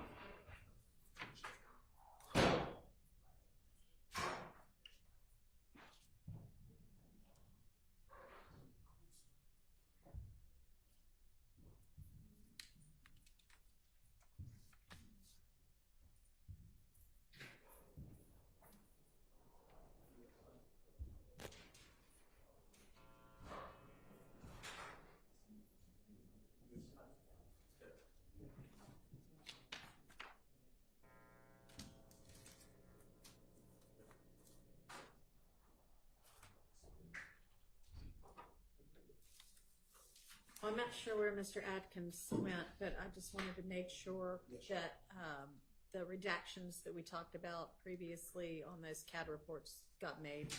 I will forward the information. So talk to Mr. Atkins about that, since those were exhibits he used. Yes, Your Honor. All right. Anything else? Ma'am? Did somebody else say something? Okay. All right. Let's take our recess. Be back whenever the jury's back. 10 minutes or so. I'm approaching the TV this and see if they got it made. Okay.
get done, and we'll pick back up tomorrow with the jury again. So sorry about witnesses you may have had here, but just have them in the morning instead. Okay. All right, we'll be in recess till 2.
Is that the only area? I know this one.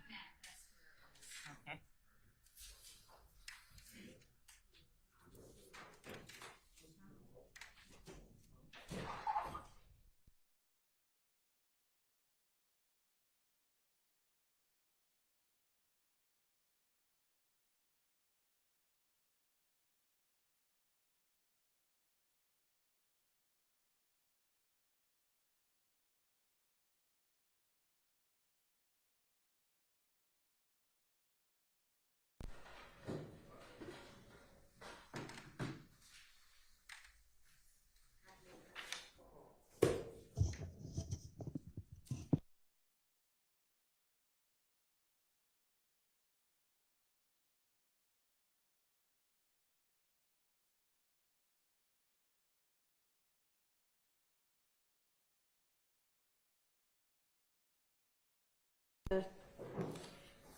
Get together and get some things settled to get on the same page with exhibits and things? Do we have any kind of... With the exhibits, I spoke with Mr. Adams, and we agreed to exchange physical copies at 2. That was the suggestion, and so we're gonna do that. I did have an opportunity to speak preliminarily with some of the attorneys about the other matters. Okay. And so those are we're working on those. Good. And Miss Knight is headed over with the last page of the exhibits that we have, and we're going to exchange the two, and we can continue to compare. Okay. All right. So if we're not quite ready to go through that, which it doesn't really make much sense to do before y'all have had a chance to see what you are on the same page about, then do we want to maybe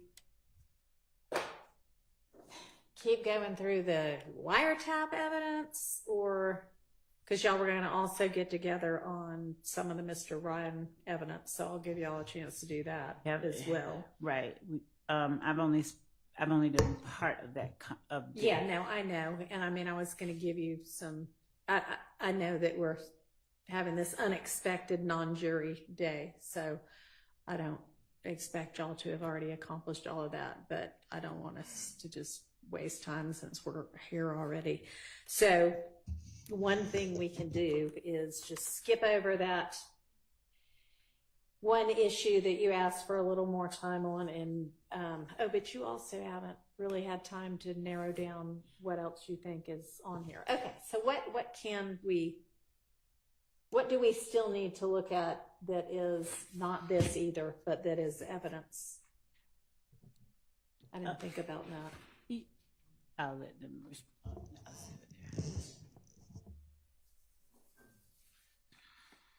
I'm listening. When you said not this either, what is Oh, sorry. So the list of all of the various parts of the wiretaps that the state wanted to introduce. Remember yesterday I encouraged them to further narrow that down, and obviously they haven't had a chance to do that yet either, so I don't want us to go over things that we might not ultimately need to be discussing. I'm just putting this on the radar. I don't have any anticipation that the state is ready to do this today, but I'm just, for my periodic reminder, there's issues with my client's cell phone was extracted, and there's issues with any texts or any information extracted from my client's cell phone. That was in 2022, so that's involving the Shamal Drinks case. I brought that up a couple of times, and the state said that they're going to identify those items. They haven't yet. I'm not complaining. I'm just trying to replace that on the radar for some later time. Okay. And Your Honor, I just want to make certain it's just the identification. There's not like a suppression or anything motion on the You just table. want to know what all they're going to use. I did move to suppress the search of my client's phone, but that was denied by Judge Glanville. So, there's just a lot on my client's phone that has nothing to do with this case. There's bad character stuff. Well, I would hope if it has nothing to do with the case that the state doesn't intend to use it, but From my perspective, it has nothing to do with the case. I'll put it like that. And so at some point, anything that the state plans to use as far as text messages, things of that nature, that needs to be litigated. all right, when can the state do that? I think that in the same way we're doing with Mr. Ryan, we can schedule, Mr. Sharton and I can talk about when he's available, and we can actually go through it whenever, like this weekend. I'm trying to buff Miss Love's offer to sit down with her, but it would just be It doesn't have to be me, just somebody Well, who's it's not filtering. you. It's just if the state could just identify what they plan on using, and then I could look at their list and then figure out. Okay, so thoughts on can you get, about Miss Love personally? It's just sitting down with anyone going through my client's phone. I just think if they go through it and figure out what they want to use and let me know, then and then you can maybe, okay. Sort of like y'all done with some of the other things. So if you can, when can you provide to Mr. Sharp the proposed list, I guess?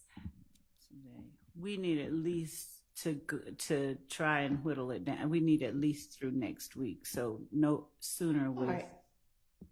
So by next Friday, you could do that? Can we have until next Monday? By the following Monday? Yes. The 23rd? Yes. Okay. That's fine. And Your Honor, these are probably when I think about it, the sequence of charged acts, these are at the very end. So if we're going sequentially, I mean, would that's assume, fine, but yeah, we still have to do it at some point, and so probably the sooner they can get it done and get it to you, and you can, y'all can maybe agree to certain things, maybe not, I don't know, but then we will have it available to litigate whenever we do have another non-jury day. So Absolutely. thanks for getting that put on the list. Appreciate it.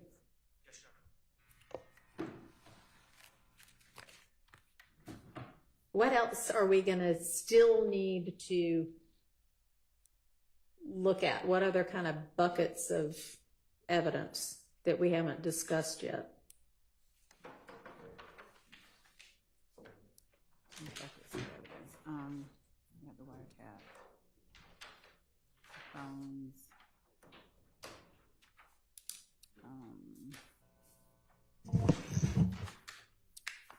I'm thinking, Judge. Okay. And I mean, one thing we had done at some point, and I don't know if we got all the way through it, but the state had provided everybody with this order of proof and exhibits. Did we get all the way through that? Because that might help trigger, oh, this is something we're going to need to litigate. If y'all got those available, maybe we could look a little bit further through those. I can get a copy and just for the court's awareness, we just got those printouts that I'm going to exchange with Mr. Adams. If we can be allowed to, the exhibit list printouts that I referenced earlier.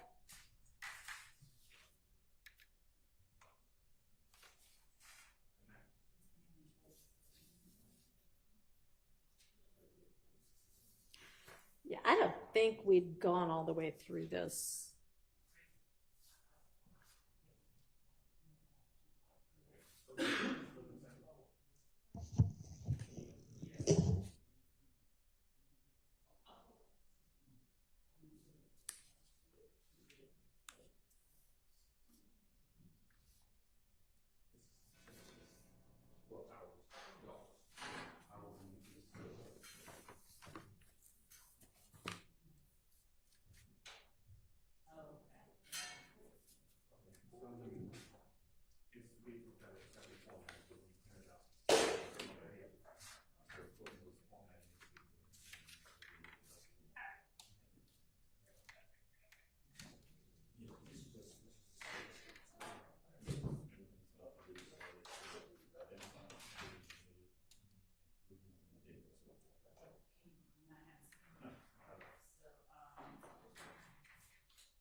Y'all aren't actually doing the comparison right now, are you? Okay. Are y'all going to be finished with whatever it is you are doing soon?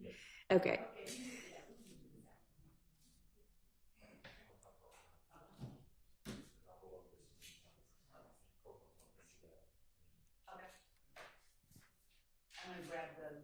Okay.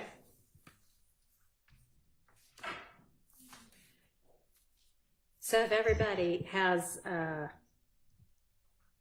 access to that list that the state had provided a while ago with their kind of a chart of the witness testimony and exhibits, I don't think we went all the way through it, and that might help everybody to think about if there are other types of evidence that we're going to need to still handle kind of motions in limine on. I know we'd gotten through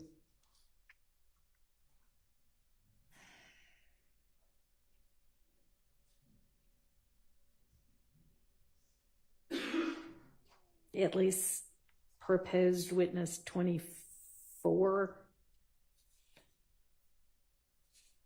maybe 26. I don't know if we'd gotten much further than that.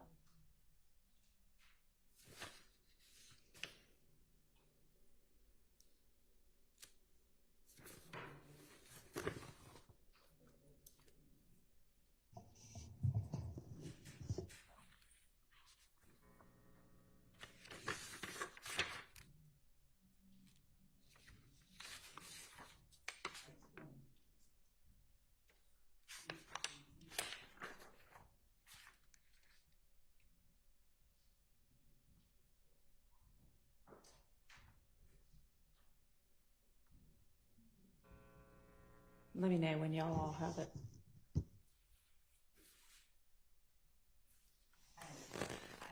Okay. So if we're on page 6 at the top with Turner, I would assume y'all have seen all the crime scene photos. Do y'all know, do you, the state, know which ones you're intending to use? So, page 6.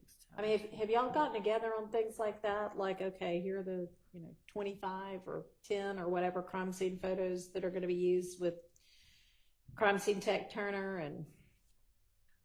I don't believe that our team has gotten with the defense on those. Okay. There is we have been, and we advised them that we have been told since 2022, I think, that there was a set of photos from Adele Avenue that we didn't have. They said it was lost in the hack. We have been persistent, and Mr. Brown has somehow or another gotten somebody to put their hands on a flash drive that has photos in it that he received this morning from APD. We have the emails from between all of us requesting that they go find some physical copies. We brought this to the court and defense's attention several weeks, maybe a couple of months back, that we didn't have them. They said they didn't have them, and we just kept asking, and somehow somebody found a flash drive. That happens sometimes. I can't make it up, but he has them, and I don't know that he's sent copies of them, but we can have copies brought over. That's just a matter that, since we're in the middle of that, I think they need to have and see. Okay. And so we'll bring that over as well if it's not already been sent over via a link. It may have been sent over via a Dropbox link. Okay. But we've not yet gone over the individual pictures and told the defense which ones we will and will not use. I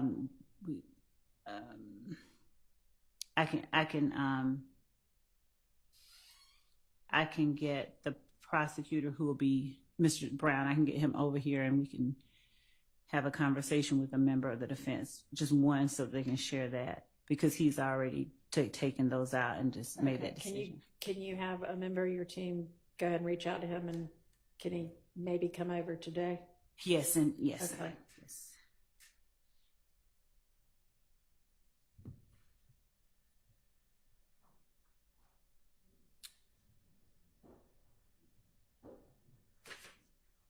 And we honestly may not have gone witness by witness up to page 6. So if you look back and see something on the first 5 pages that we haven't covered yet that y'all feel needs to get litigated, let me know.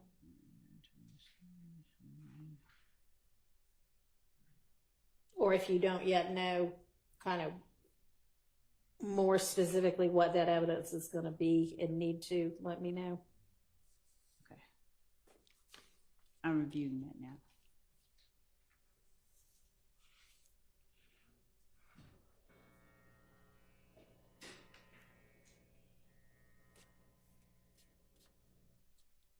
And for all of the photos, like with Miss Bell today, you introduced, I think, 4, but you only used 1. I mean, to the extent, you can continue that sort of thing where it's not cumulative, then that's fantastic. Okay. Thank you for doing that. Yes, you're welcome. Thank you.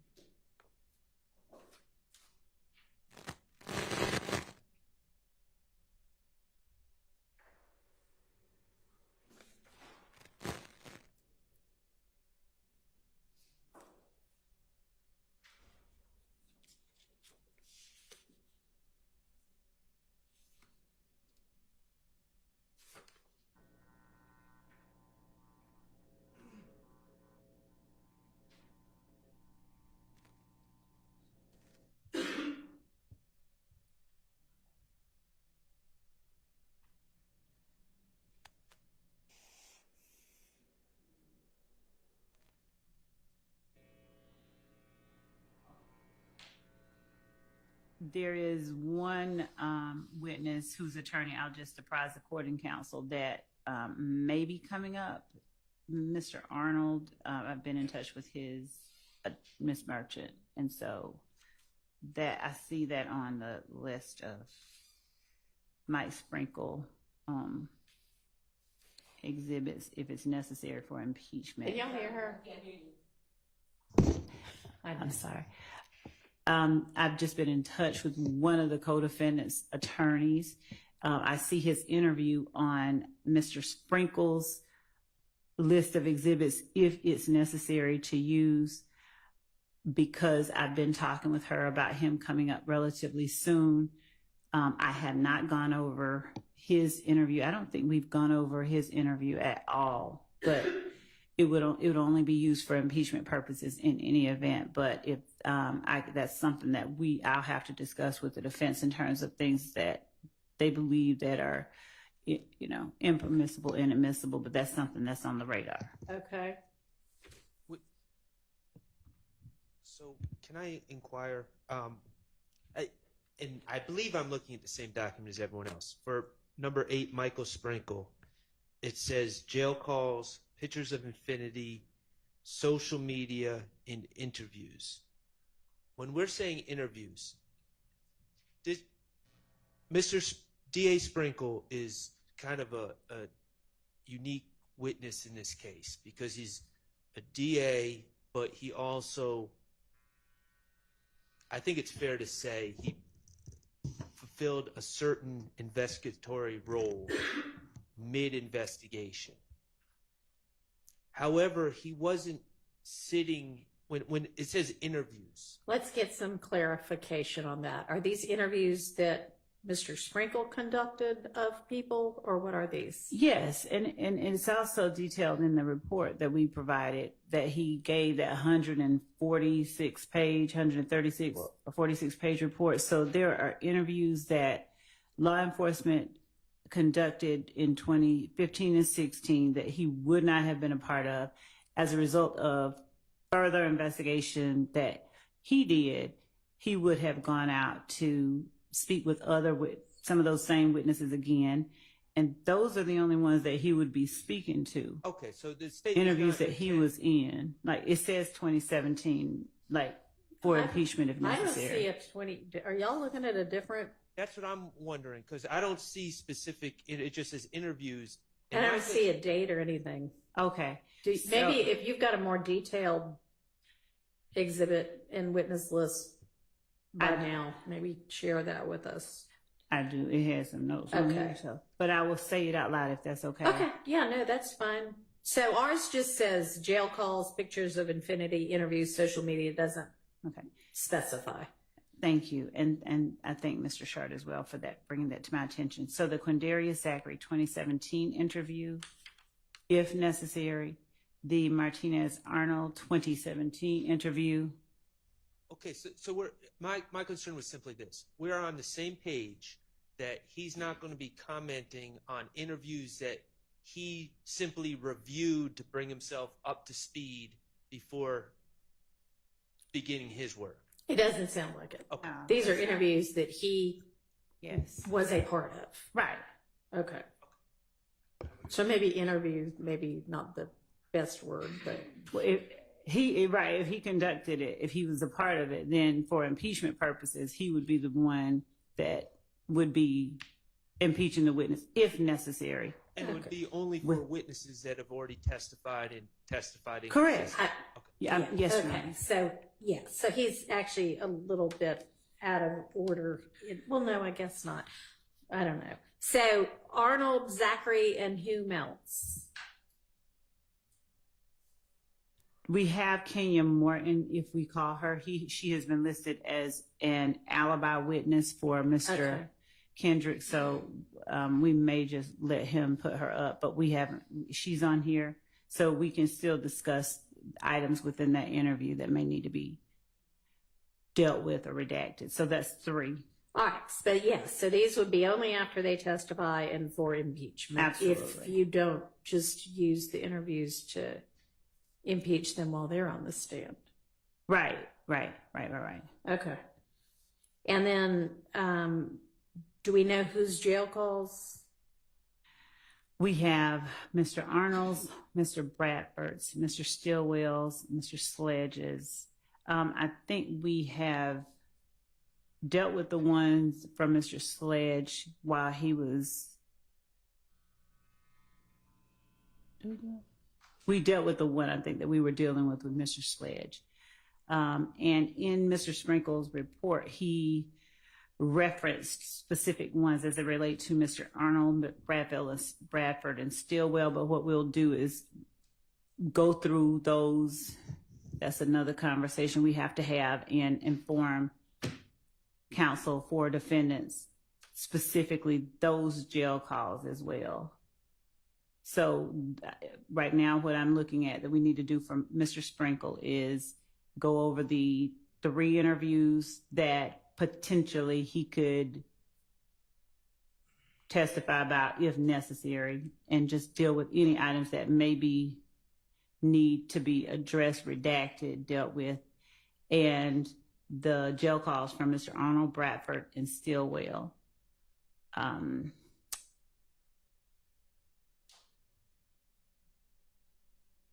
I think we also had social media pics, but I think we got Mr. Bradford's social media pics in through Mr. Copeland. And we also got the social media pictures regarding Mr. Kendrick in already through one of the witnesses that have already testified.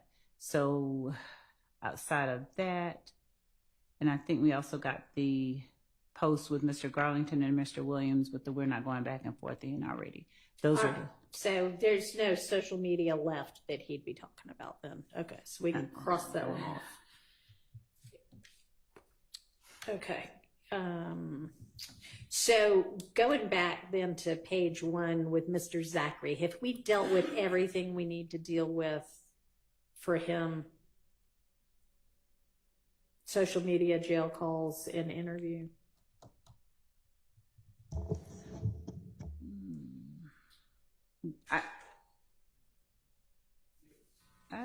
Let me check our bucket that we've provided. Hold on. I can answer for the interviews. We have reviewed the interviews on the cursory level for bad character, those sorts of things. Now, my stance is that those out-of-court statements should not be played unless there's a proper foundation. So, of course, we still have that issue, and that won't be resolved until we hear what Mr. Zachary's testimony is. But we have reviewed those statements. I thought for so. The other stuff. And jail calls and social media, yes or no? Interview on the 2017, March, I believe, 3rd, 2017 interview of Mr. Zachary. There was one part that the Honorable Court, I think, redacted that I would like you to reevaluate if it becomes necessary. I understand it's all premature, but there's one section on one page that I would like to, I plan on, if it's ripe, cross-examining Mr. Zachary on and then impeaching him if he says something different. Okay. I could give you a page Do if you you know want. what day we Was this that week in August that we had the non-jury week that we would have reviewed that stuff? Okay. Your Honor, can would the court please allow Mr. Steele to just tell us the statement or generally a summation of which one he's talking about? Yeah, I'm sure he would do that for us.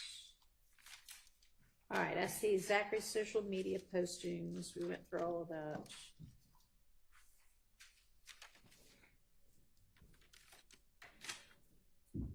Was this wasn't one of these things on these big, Zachary, these things? No, that's, yeah. Okay. So can you direct me a little more specifically now that I've got that in front of me? Of course. Your Honor, this is the 2017 proper. All right, hang on. The one I've got says 2015. Yeah. If you need a copy, we can, I'm sure, give you one. I would have thought I had a copy if we've already been through it.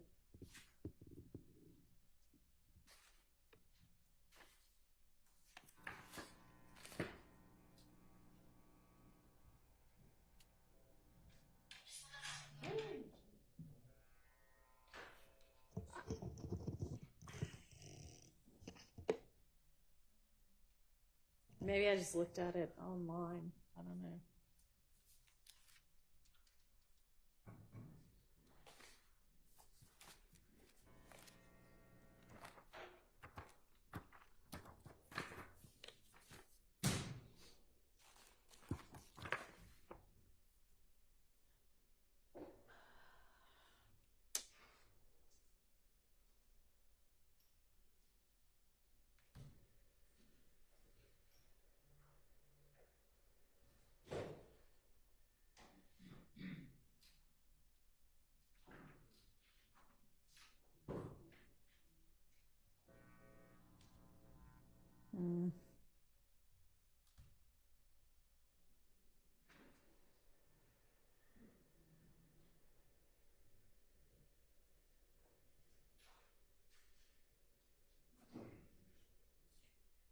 Would this have been in one of the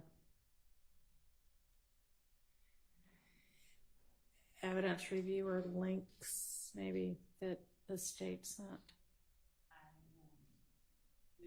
This particular interview was not on evidence reviewer. Okay.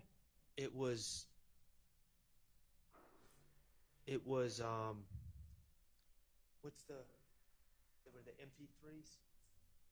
They were MP3 files, and there was an audio. I honestly don't remember playing the audio of this in court. I think we were mostly working off the transcripts. Is this? Okay.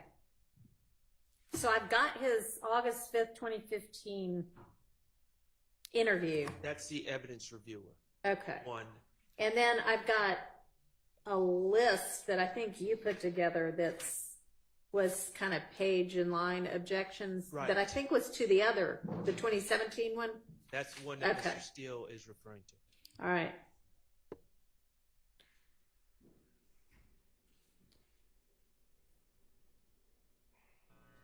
So I ought to have a transcript of it somewhere, but where that is at this point, I'm not quite sure. It helps. It's a words express transcript. It's not one of the ones that the state produced. The transcripts, there's some look one way, some look the other one. This one is a words express transcript, and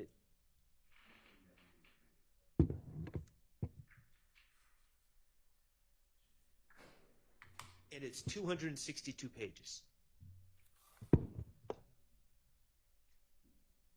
All right. Well, honestly, instead of me taking time trying to find it in some electronic file, if y'all have got a copy of it that I can borrow, that would work as well. Thank you.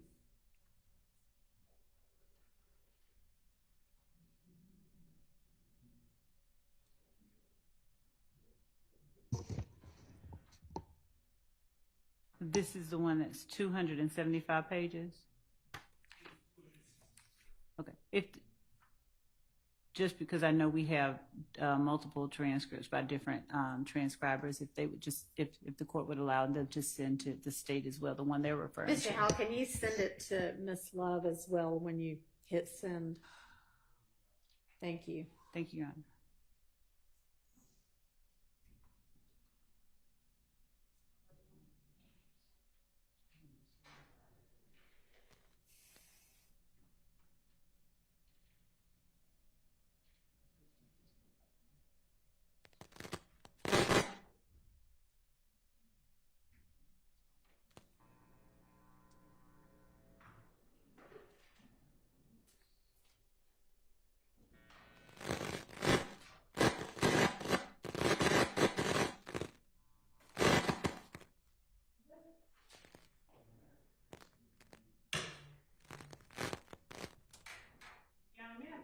I'll make sure that the microphone on the witness stand is off. Yes.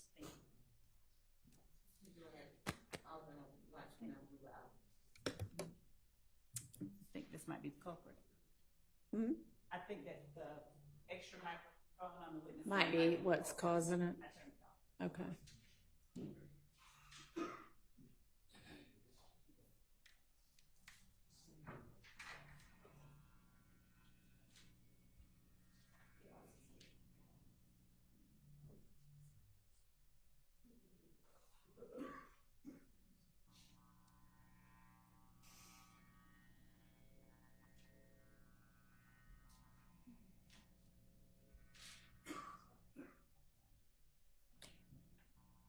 And Mr. Howell, did you send it directly to me or through my law clerk? I did not send it to the court. I sent it to Max because I didn't have your email. Okay, that's fine. I was going to send it to Miss Percival. I have her.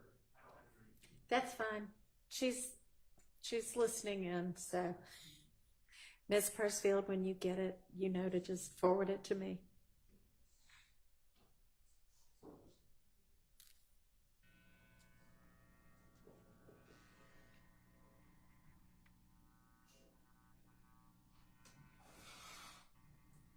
And I just sent one. I think I found the one, and so I just sent it to everyone as well. So, including the court, if that's the right one, they can let me know if it's not the one they're using.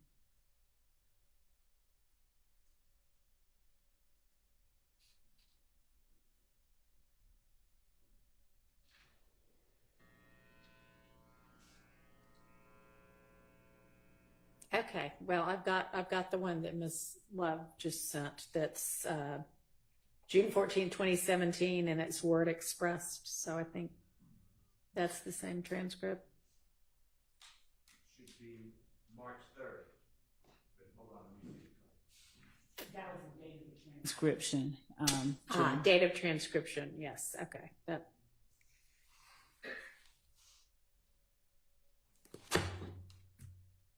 Okay, anyway, so now that we've got it. If we could just get that date, that page and lines that Mr. Steele referred to, so that I can go straight to it. I believe it's, I know it to be page 39, lines 14 through 20. And this Honorable Court has preliminarily excluded that unless a foundation is laid. And I just wanted to, while we're talking about information, I just wanted to tell you that I was going to seek to lay the foundation. That's all.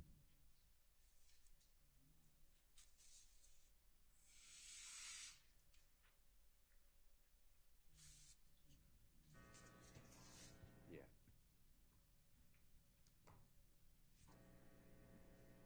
Your Honor, unless my memory is incorrect, I don't think that this was a foundational issue.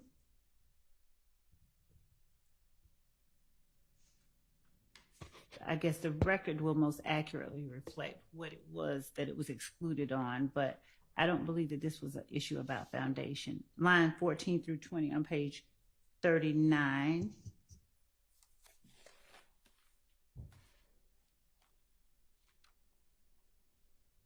Well, I mean, if it was a foundational issue and you can lay the foundation, then that takes care of that. Okay. Okay.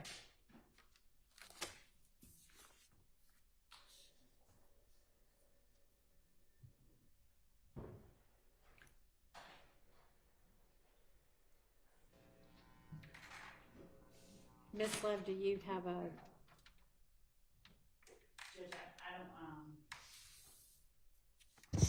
I don't have my notes on that hearing that we had that Mr. Steele is referring to, so I don't have at hand the court's ruling or anything that I can make a definitive statement about it on. Not that. Okay. I'll have to search through that. I don't have those notes. I'm gonna check with the team. Your Honor, I reviewed my notes from that day. Okay. For page 39. What day was it? That would help me. August 6th, 2022. August 6th. Okay. Court has to take to sort out the argument. Say it again. Pick up the mic and say it. Court asks the state to sort out their argument on this and get back to the court. Ah, well, there we go.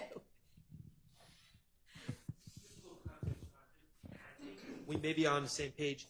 At the time, I was trying to figure out what was based on personal knowledge versus hearsay, and the state was arguing either personal knowledge or statements of a co-conspirator.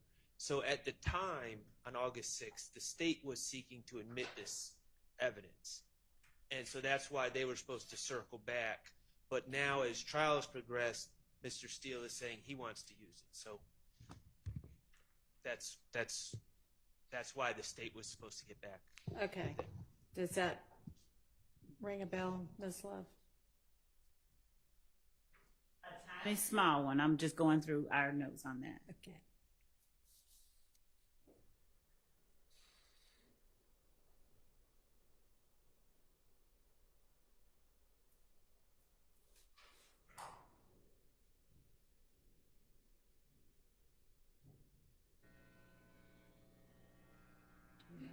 That you can put this date and see on the spreader.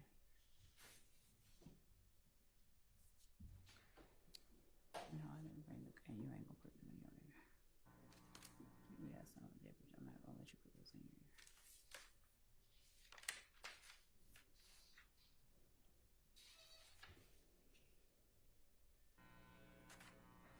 You gotta make it hotter. You gotta turn it around. I think I just can't turn it off.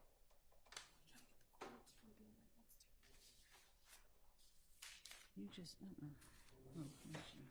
you want to keep it on, right? Maybe, just hold on, just let it off.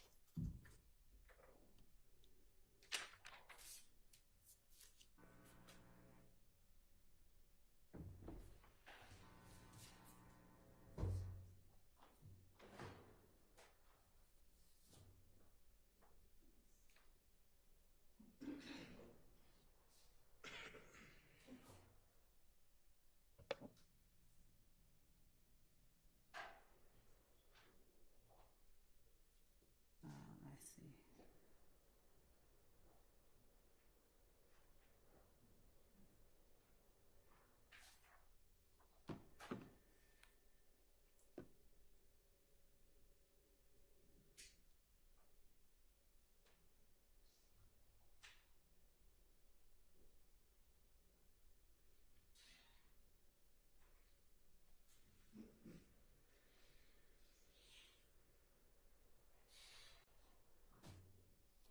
Give me some of that. Hold on. All right, can you feel it? Yeah, I know what the chords. Girl. Okay, I see what you're saying. They thick. It's a tripper. It means to.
Well, does the state still think they want that in? And if not, if the defense gets it in, do y'all have an issue with that? Or I'm reading just the area before it and the area right after it because I just want to make sure that we don't have an issue with it. okay.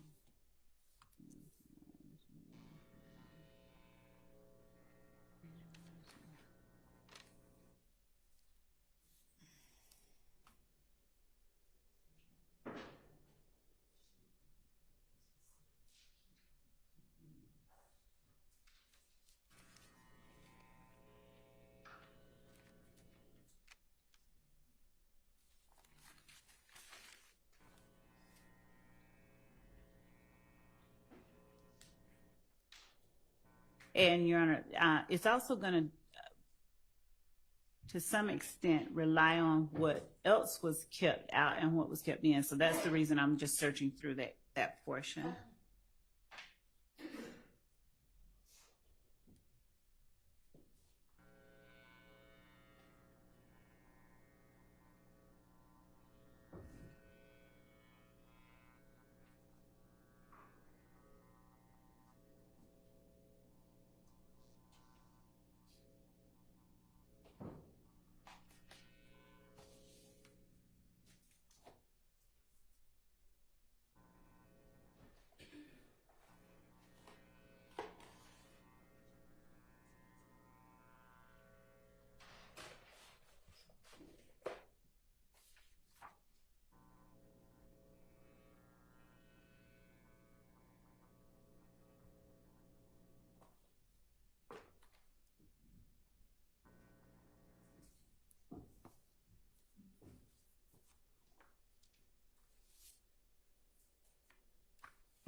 Can you get some more to tell me? Because I know she kept it. I'm seeing the text, but she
Your Honor, as to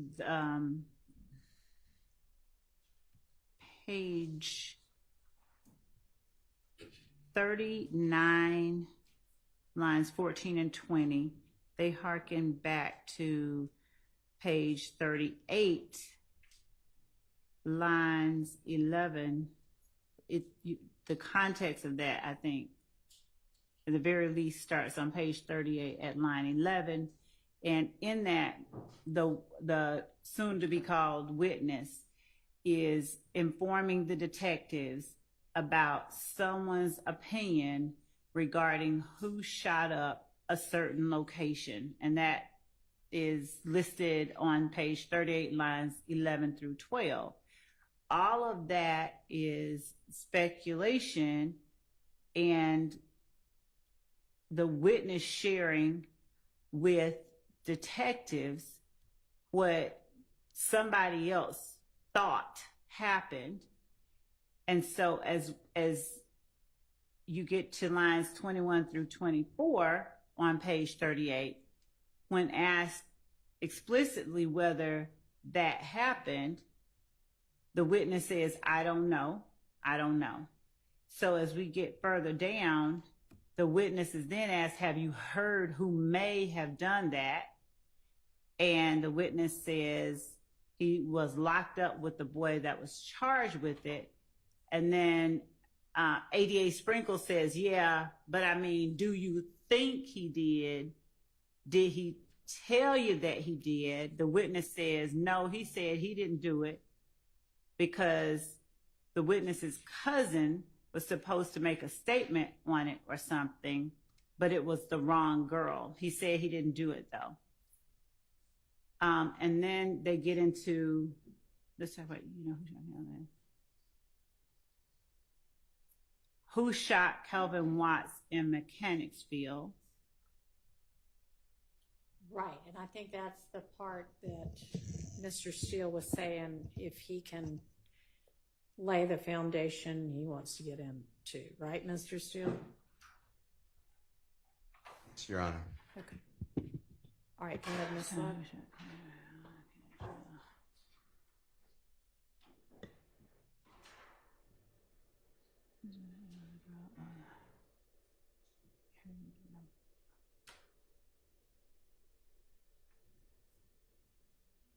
Okay, I remember this argument. So if there's no objection from anybody else, I don't think that we have one to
Okay, well, Mr. Steele, do you think that,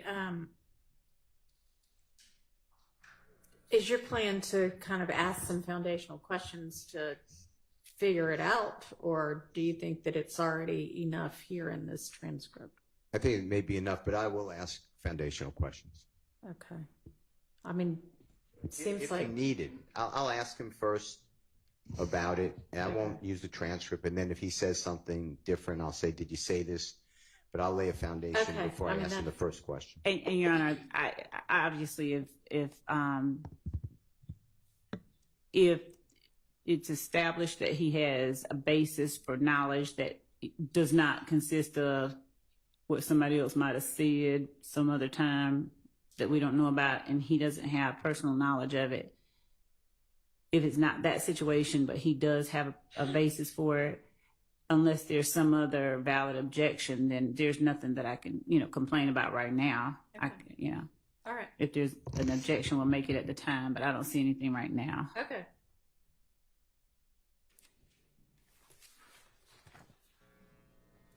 Thank you.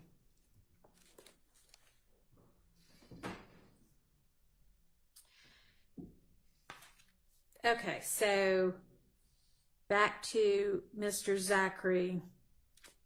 The interview would only be for impeachment, and have we gone through all of his social media and jail calls that might get utilized?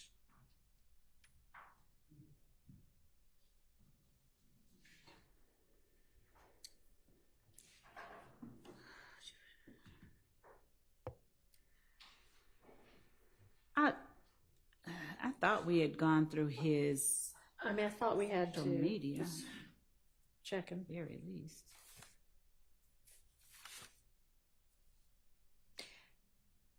It looks to me like we definitely went through his social media postings and made the evidentiary determinations about that. But I don't know if we did jail calls or not. I don't recall going through any jail calls. Okay, so are there jail calls that you might intend to utilize? Isn't he coming up pretty soon? Potentially? Potentially? Yes. Okay.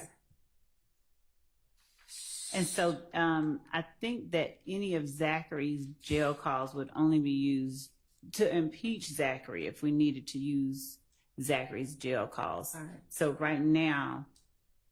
Okay, so that would just be, if it happens to come up, we'll just roll with it at the time, I guess. Unless obviously if you know of something that you think is going to be an issue.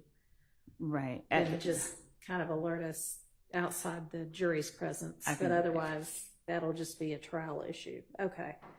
And then the next witness on this sheet is Detective Thorpe. And I think y'all were going to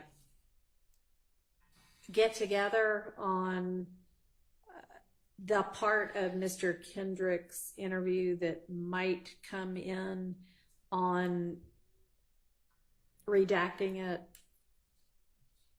for any potential Bruton issues. Did y'all get a chance to do that yet? What my memory is, Your Honor, was that I know I said that I would be asking Detective Thorpe questions rather than trying to play all of that. And there were maybe portions where Mr. Kendrick talked about where he was on January 10th. Okay, yeah, no, that I'm looking part I now. would We let. did. Okay, so we just went through what was okay and what wasn't. Okay.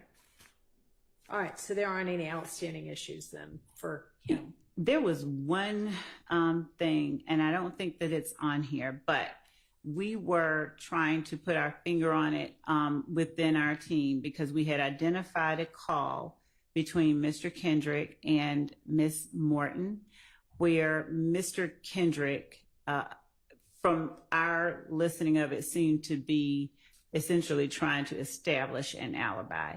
And it seemed, I'll be clear, he said, "I was with you. I was with you." And she says something to the effect of, "Yeah, you were with me. You were with me." Mm-hmm. And I wanted to put Mr. Weinstein and his team on notice. He's not here, so.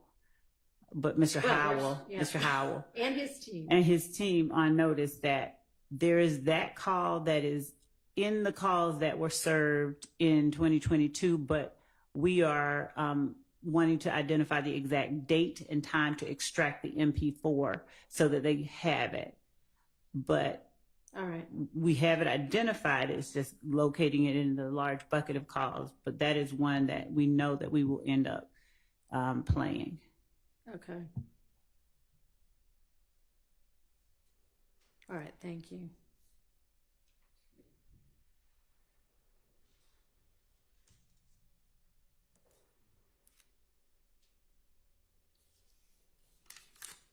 Okay.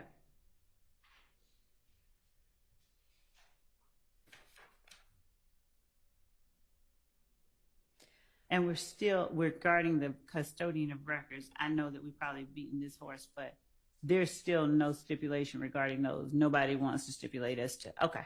Doesn't sound like it. If anybody reconsiders on that front, please let the state know. All right, so with Mr. Sprinkle, with the jail calls for Arnold, Bradford, Stillwell,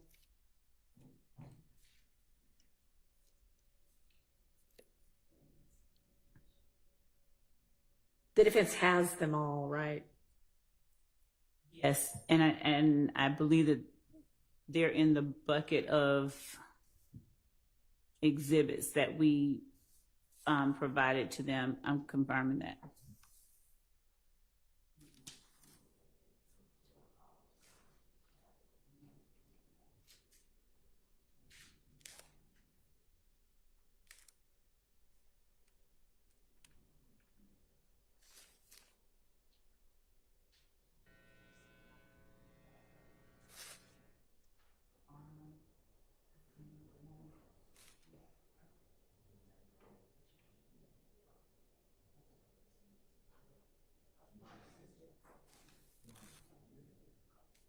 Yes, sir.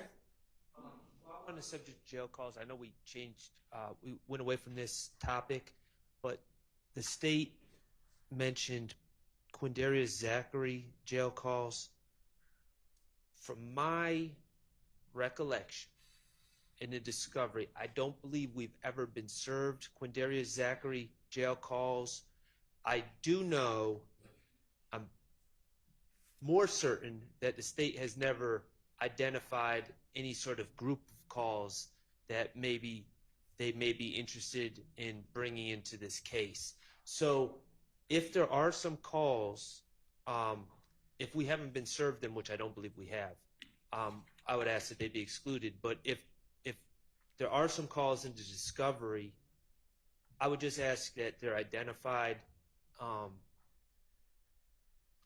before, like, right when the state wants to bring them in, because we're going to have to review them.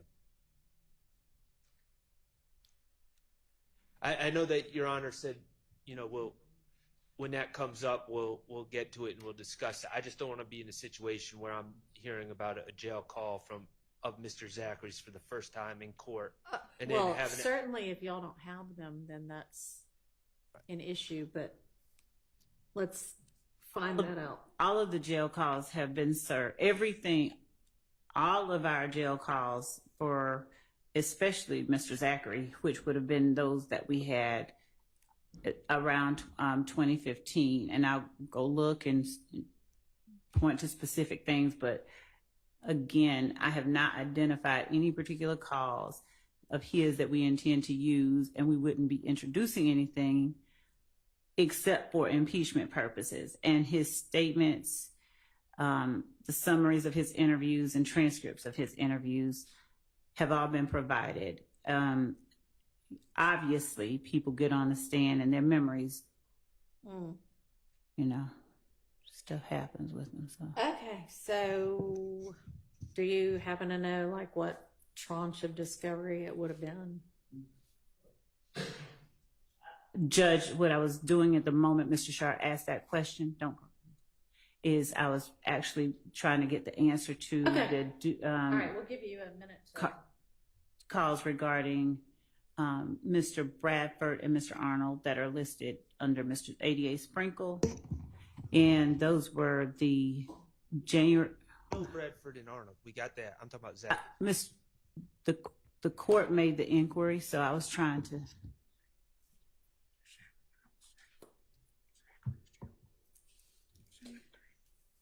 Okay, so through Sprinkle, it would be Arnold, Bradford, and Stillwell, and that's it. Jail calls, potentially. I believe it would be, those are the ones that we have identified so far. Yes, those are the ones that we intended. There were only, I think, 5. And I paused because I was now looking at, okay, there they are. So the January 11, 2015 call between Martinez Arnold and Javaris Bradford. The January 10th, 2015 call of Martinez Arnold at 7:42 p.m., the January 10th, 2015 call at 8:18 p.m., and the January 17th, 2015 call at 7:17 p.m. Those are the ones that we have provided that we intended to introduce through ADA Sprinkle. Now, as to the follow-up question that Mr. Sharp just asked about, and that the court inquired about, the Zachary jail calls were served in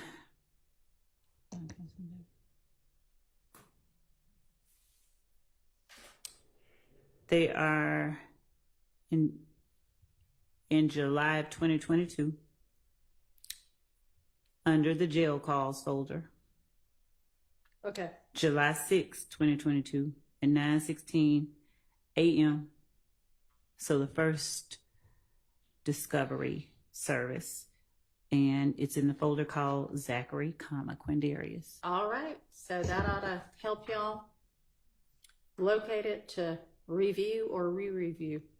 Could we just ask, as soon as the state identifies, and I understand that they're saying for impeachment at this time, but as soon as they identify what they want to use, that they let us know, so we're not, I just don't want to litigate in court while the jury's here, just like And I appreciate that.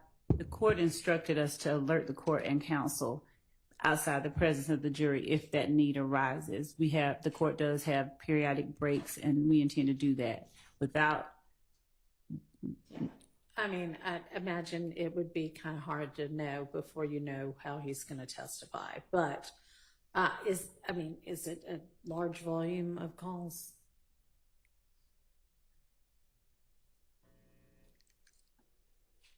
One moment to look at it, approximately how many. And to be clear, I know the subjects, I know the questions, generally speaking.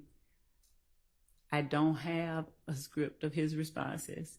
And so it is almost impossible to, at this point, predict which, if any, would be impeaching, because as everyone has witnessed, sometimes answers are non-responsive and not true at the same time. So it's just, I'll look through Mr. Zachary's calls to see if there's any one that contains something that's not in a statement or a summary. Okay. Thank you.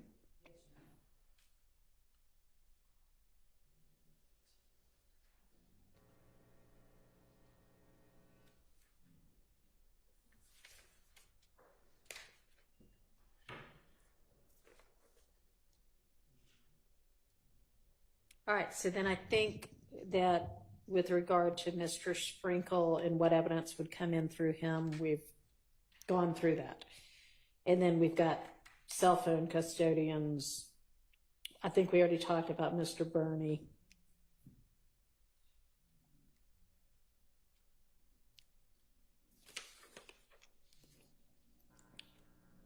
Which brings us to either Voss or, is it Wetzel? Is that how you say that?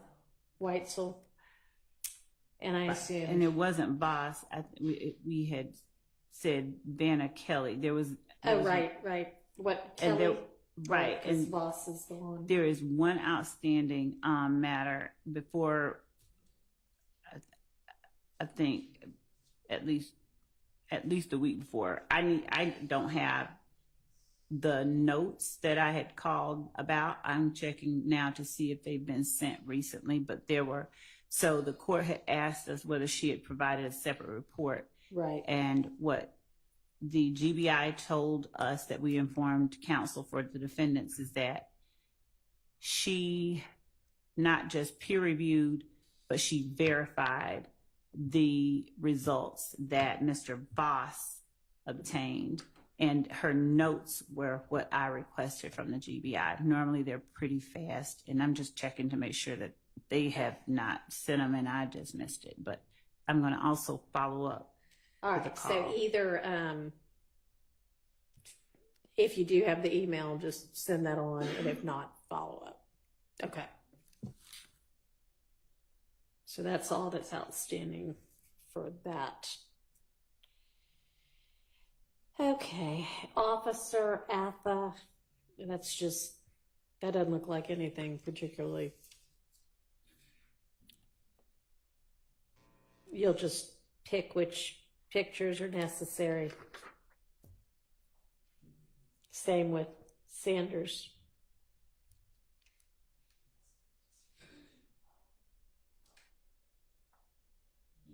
And Smith, that evidence already came in, right?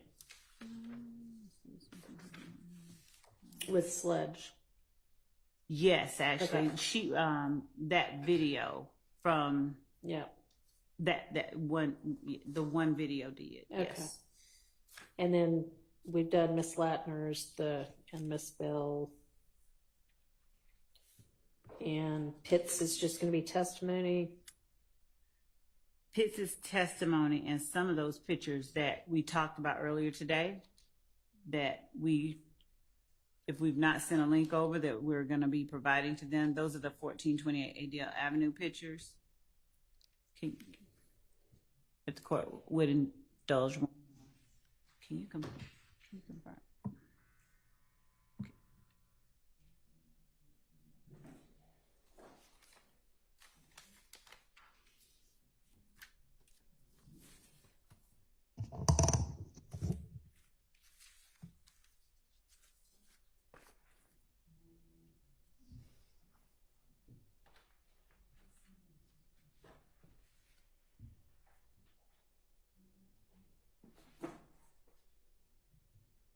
So we have identified 9, I think, out of several from 1428 Adele Avenue that we intend to use. Okay. With Pitts. Am I understanding you correctly? Let me confirm. Just one moment.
So, Ms. Love, while we're waiting for your colleague to return, just let me generally say that with all of the crime scene photos, just make sure that you look through and narrow it down to what you need. I know that just as an example, and I did find you had given us a more detailed sheet with regard to at least, maybe the first 15 or so of the next witnesses, maybe more, with details about which evidence you were going to use. And I know, like, for one of them, there's like side view of XYZ gun, front view of XYZ gun, other side of XYZ gun, which may be significant for some reason. And of course, if it is, then let's use all of those pictures. But if it's not, and you can use one picture instead of three, just with the number of witnesses and the amount of evidence we have, if one will do instead of three, let's do one. Yes, Your Honor. And there may be instances where we tender and this many and publish two. Exactly, just like you did with Miss Bell. All right, thank you. And if you are going to tender this many, and especially with the crime scene text, just hand them the whole stack. Definitely. Yes, sir.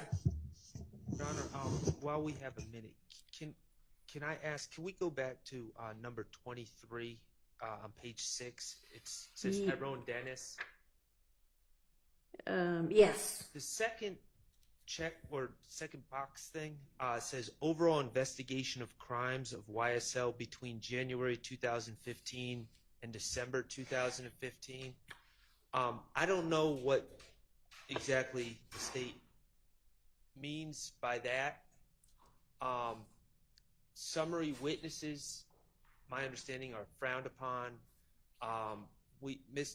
Investigator Dennis previously, when Judge Glanville was the judge in this case, there was a easel with pages being flipped where he was listing all these different shootings and saying what was gang related, what wasn't gang related, well, really just what was gang related, and kind of going through a timeline of a bunch of different acts of violence. I don't think at this point, if it's targeted to something, I'd be interested to know what the state is trying to get from Investigator Dennis at this point. But just like another recap of everything that was going on. I mean, we objected the first time, and we still don't believe it was appropriate. But to do that again, it's just we're kind of retreading the same summary of this case, and the jurors, they're smart, they get it, and so I just don't think that would be appropriate. Okay, well, I'll inquire. I'm sure you're not going to just put him up for a recap of what he's already testified to. What's going to be new? Your Honor, we're not putting him up through for a recap. What we gave on that sheet of paper was a generalization. If, as for instance, he was allowed to talk about his investigation. He was qualified as a gang expert, and many of the incidents that he investigated, he was able to gain information pertaining to some of the facts that he testified about.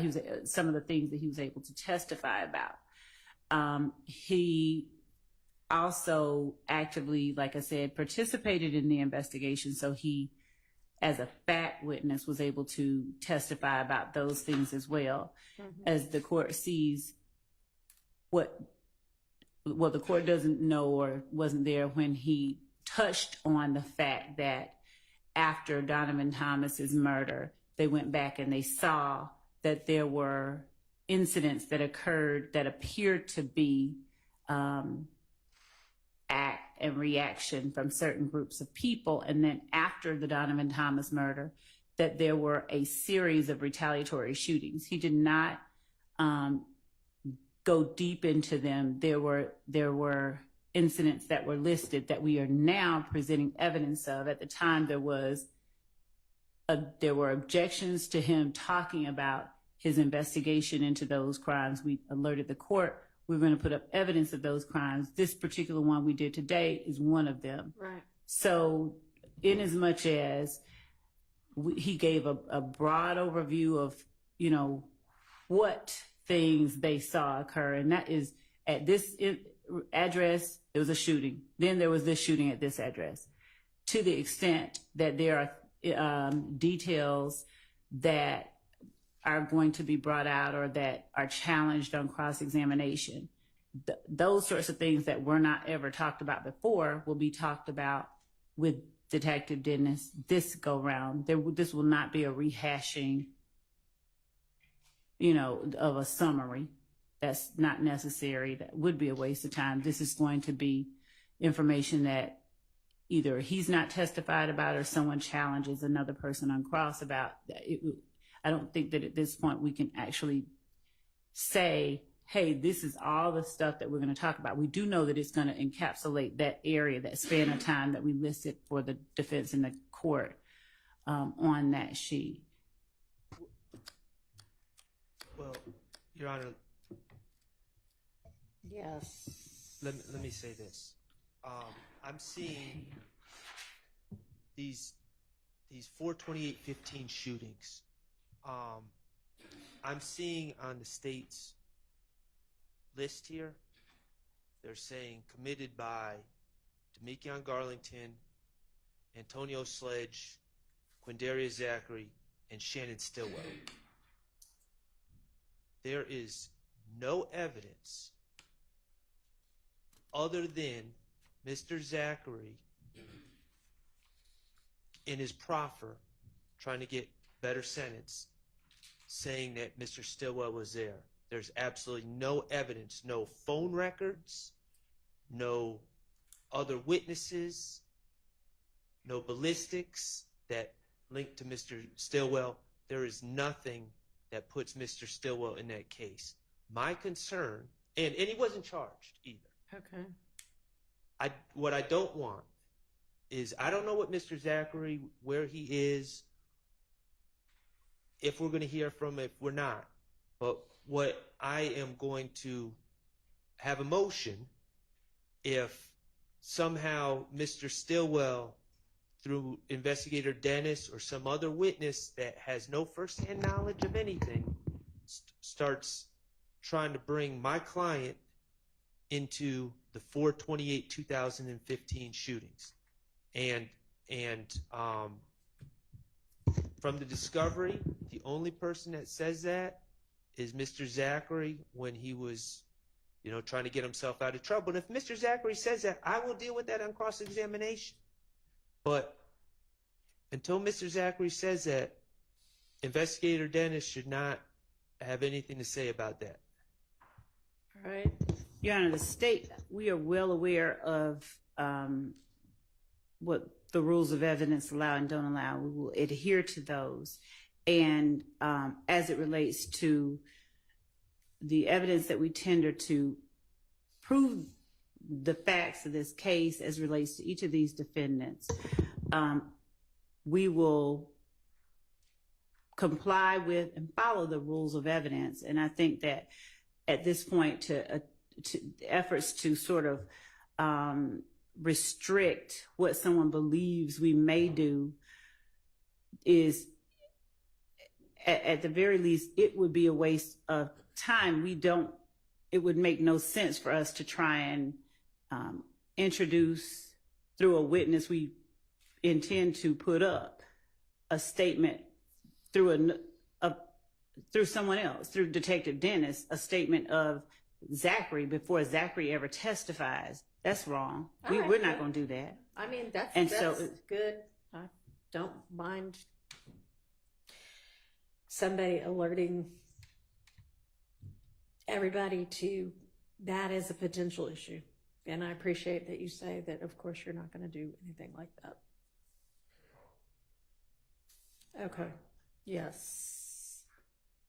On that, over objection, Detective retired Detective Dennis did testify as what I'd call a summary witness.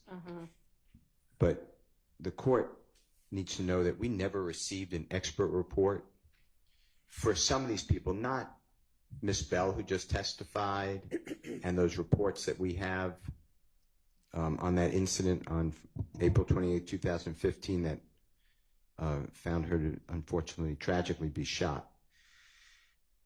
A lot of what the Detective Dennis previously testified is total confrontation clause. I don't even know who he spoke with. He just spoke with people, interrogated people, interviewed people, people called him up, CIs. I have no idea if there was hope of benefit. And I think that's what Mr. Shart is getting to, because that's already happened. It's over objection, and I don't want it to happen again. And also, summary witnesses are not favored. That's United States versus Perry, P-E-R-R-Y. And that's 35F 4th. It's at 293. It's in Division 3, 5th Circuit, 2022. Specifically, again, we caution the government not to rely on improper summary witness testimony. So I would also join in that same objection. And I understand it's a pre-objection, but... Okay. Thank you. And actually, I think that Miss Love had shared with everybody, she had gotten through about, I don't know, it's not numbered, but 7 or so pages. Witnesses at the time, they were 81 through 110 with more detail than what's here of exactly what she thought the evidence was going to be at the time she put it together. And for Detective Dennis, he's on the last page of that, she's got listed the specific evidence that she, at least at the time she was putting it together, thought he was going to be testifying to this time around. And it doesn't, other than the PowerPoint, which has essentially been ruled out, it doesn't look like it's kind of summary testimony. Is that fair, Ms. Love? Yes, and also I think that as I'm getting updates from team members who are also signed on, that in the Dropbox that I believe that we provided, we have, with even more specificity, photographs of Zachary and Copeland with guns, found at the Dunbar Center and at the Zachary arrest.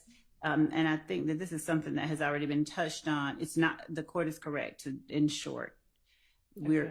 We've been more specific. Okay.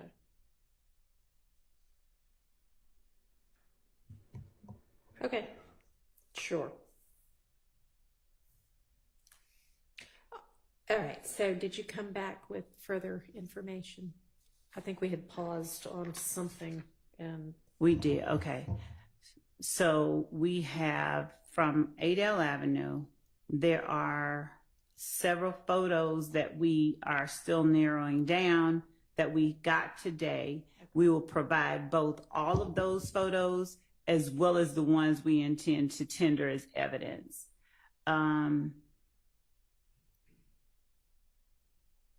My notes say that they are in the Dropbox link that 88 Atkins shared under CST Turner, but I don't know, my notes don't say that we have or have not sent them over to counsel for defense and to the court, so I'm confirming that. Okay. We have 15 additional photos and a floor plan for 1903 Drew Drive that is being sent over shortly as well. Let me confirm whether that Dropbox link was shared internally or with everyone. Okay. Just one moment.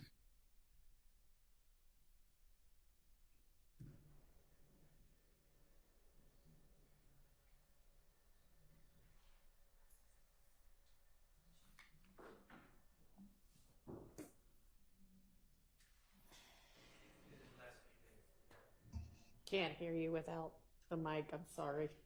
If they're looking for a recent email, I'm just trying to help. We haven't received anything from the prosecution team. Okay.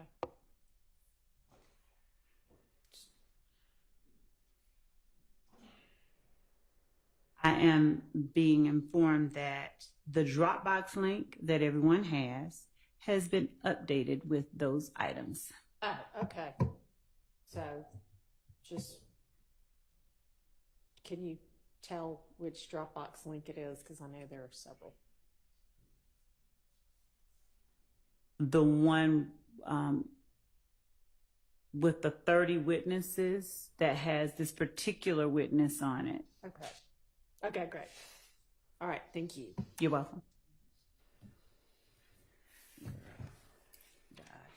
All right, so we were at what is numbered on this order of proof and exhibits list.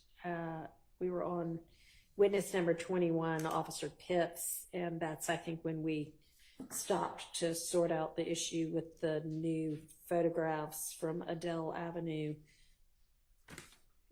And so moving on, we just talked to the next page, witness 26, Detective Dennis, we've just talked about.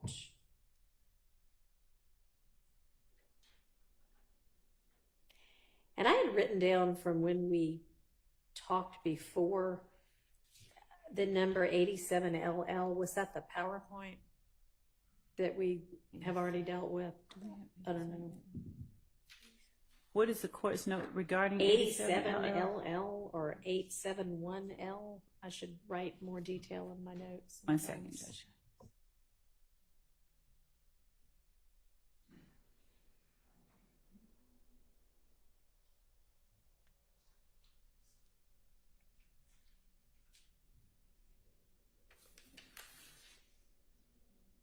You know what? It was the PowerPoint. We've dealt with that.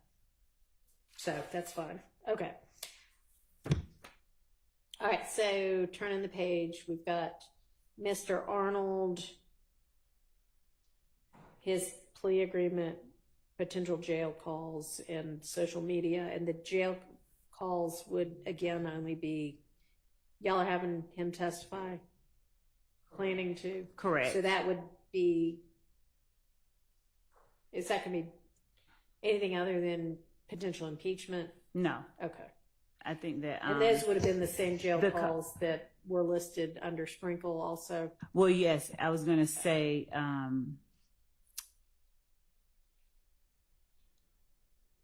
yes. And the one in particular that I'm thinking about as I play it in my mind, whether it would be this particular one on January the 10th would be considered impeachment. It was right after the murder of Donovan Thomas, and it involved Mr. Bradford, a call from Mr. Arnold to Mr. Bradford. Okay. So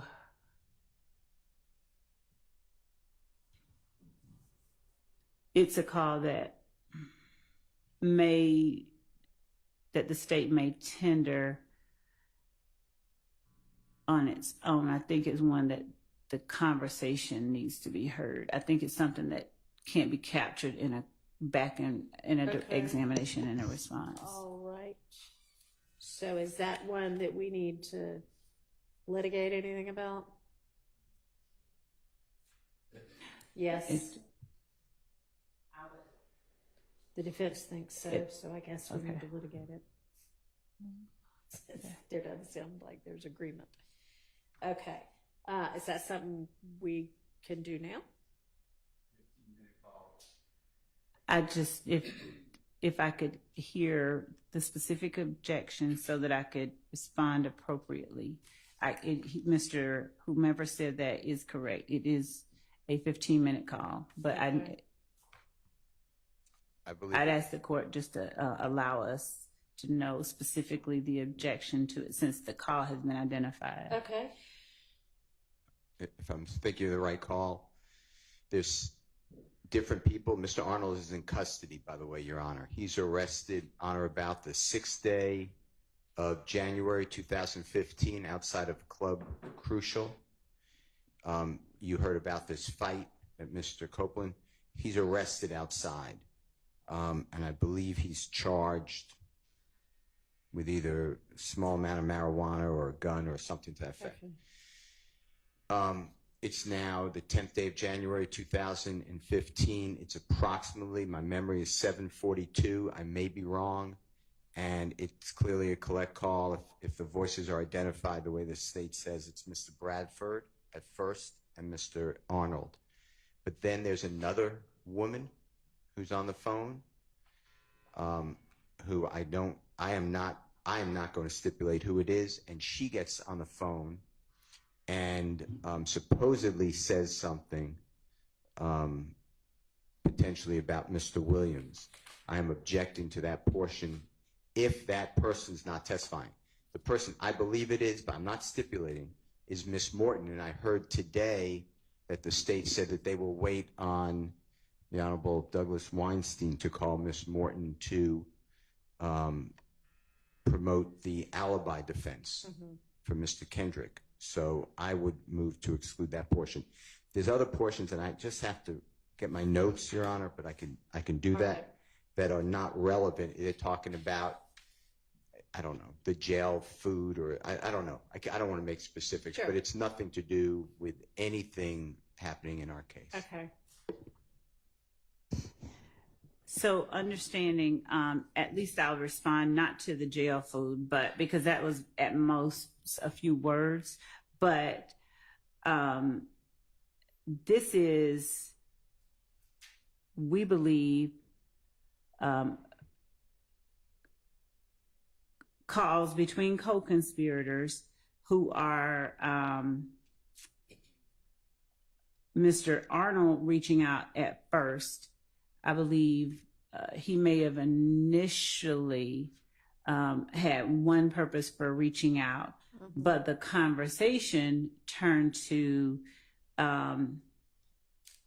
an alert or an informing of the current status of something that had just occurred. We believe that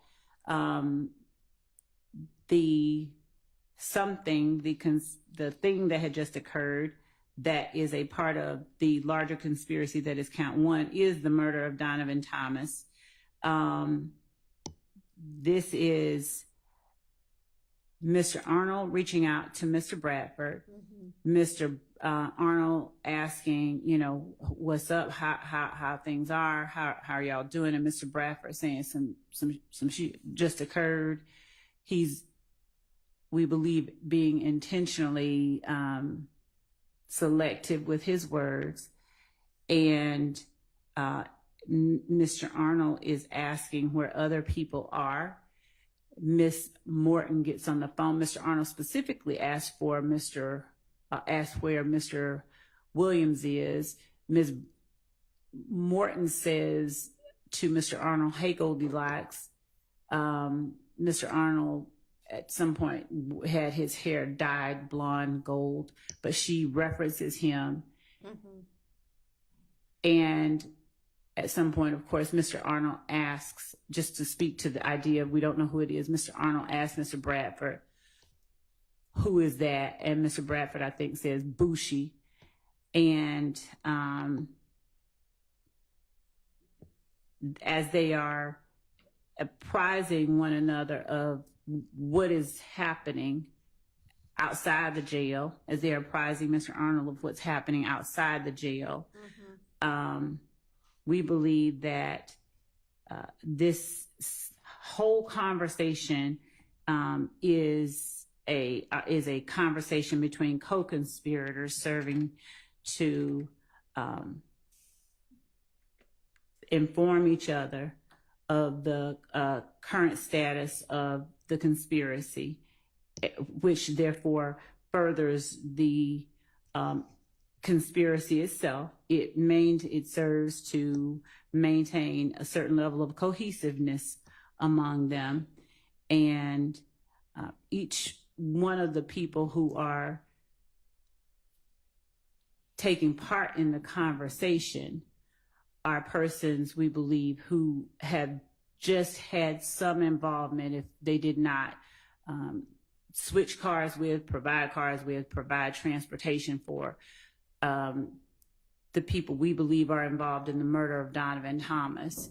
They are advising each other of where the participants in that activity are at the moment that the inquiry is made. And I think I said that Mr. Arnold asked for Mr. Williams. It may have been that he asked for Mr. Kendrick. So that's a mistake on my part. He asked where Yak was. And I think that they, in responding where one of them was, Mr. Arnold was told that they were either with Mr. Williams. There was a reference to their current locations. And at this point, the entirety of the conversation, we believe is one that is informative, one that falls squarely under the co-conspirator statement category. So at the very least, there is that. We do intend to inquire of Mr. Arnold about that. I don't know what he's going to say. Okay. But, so it has two, we believe that it would be introduced in one of two ways. So if Miss Morton is the person who answers the question of where Mr. Kendrick is and says where somebody else is as well, are you contending that she's an unindicted co-conspirator? Oh, she is. We believe that she is, yes, an unindicted co-conspirator. She is, we're not saying that she, participated in the murder of Donovan Thomas, but in as much as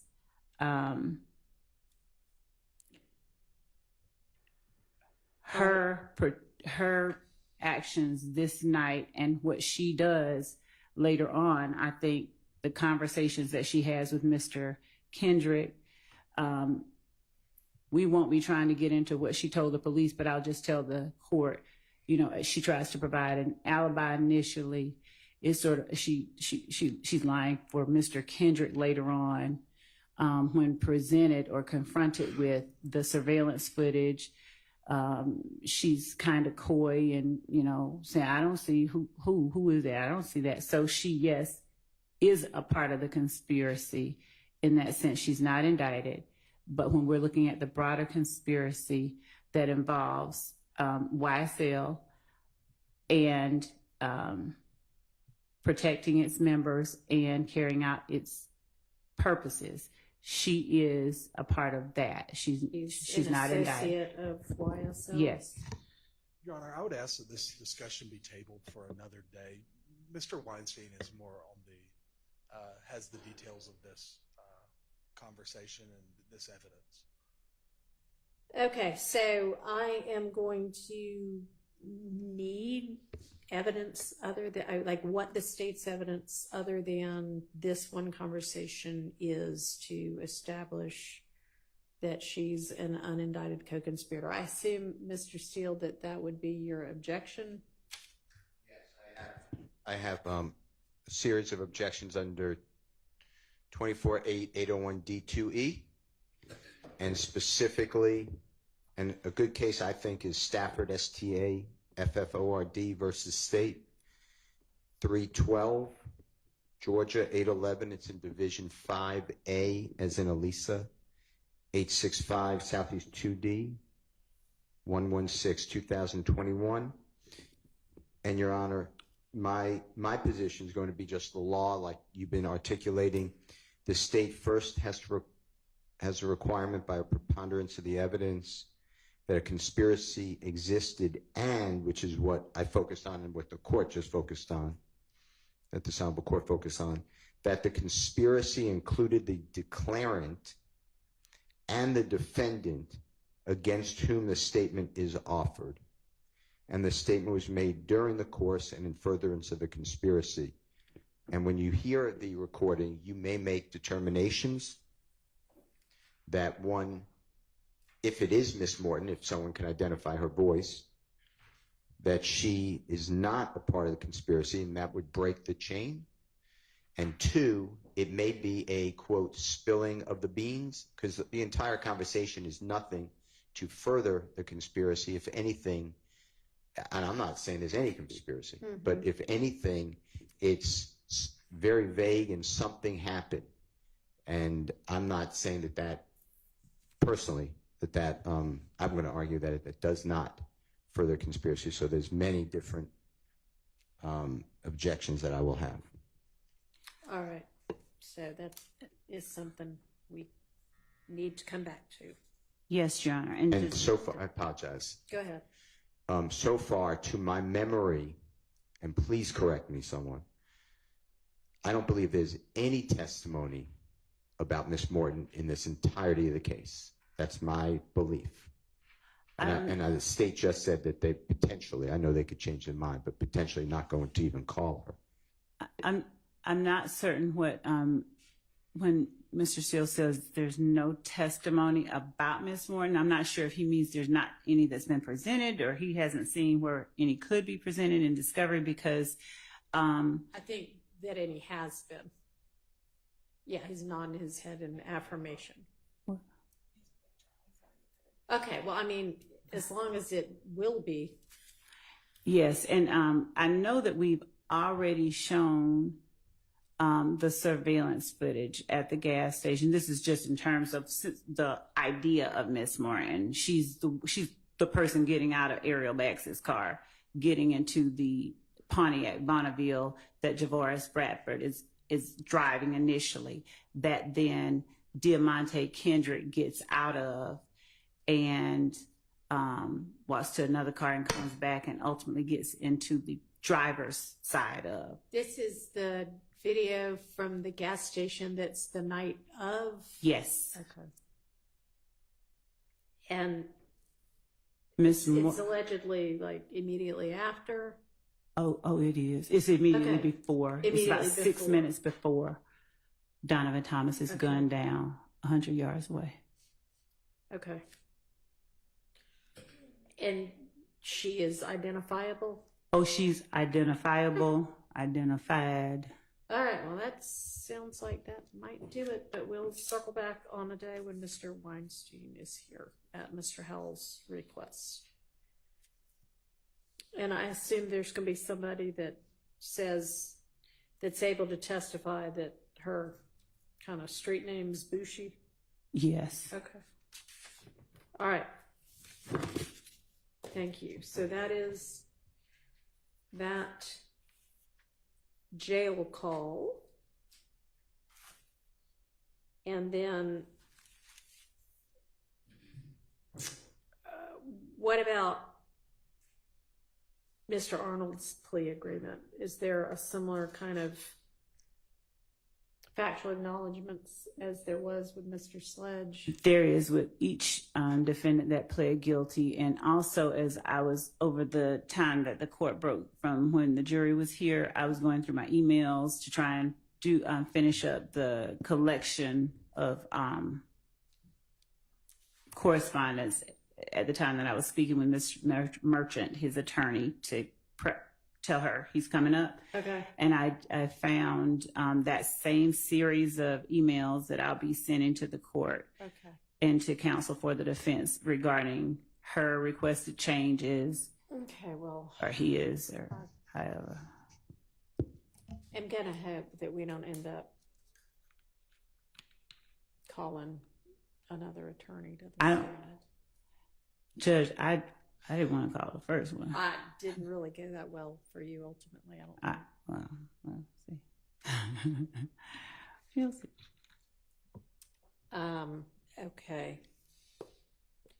All right. So in the event that the same or a similar thing ends up happening, I guess I'm going to circle back, when we were talking about the admissibility of the factual acknowledgments plea agreement before, and I ruled that it was admitted, and Mr. Sharp said, okay, well, that may be, but there still may be some continuing witness issues. And I said, well, we'll deal with that later. I was thinking about that yesterday, and I also think that there are continuing witness issues with that. I don't disagree with the continuing witness part. So, basically that never got displayed to the jury because we only admitted it after the jury was gone and the witnesses were both off the stand. So really that's not anything they'll ever see. Actually, Judge, I tendered it I think I tendered it in front of the jury, and at the time there was an objection. Right. And I believe that to the extent that the court admitted it, it can be published. It can't go back. Okay, well, I don't know who you would, I guess you don't necessarily need a witness to do that, but. And since the court did bring that issue up, there was another matter regarding the factual acknowledgments that I wanted to bring to the court's attention. Okay.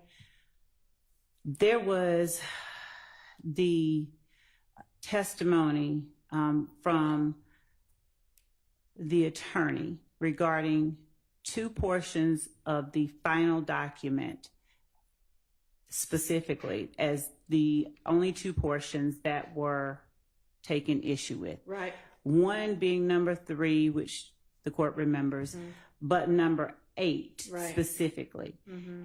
And of course, the argument will be made. There are certain arguments that are right for that, but the thing about number 8 that I wanted to bring to the court's attention is that number 8, and this is not something I felt was I didn't feel it was something to go back and forth with the witness on the stand about. He testified, his memory was, he didn't remember seeing it. Right. But number 8 was a distillation, a pulling apart of a iteration, the one right before it, that he took issue with.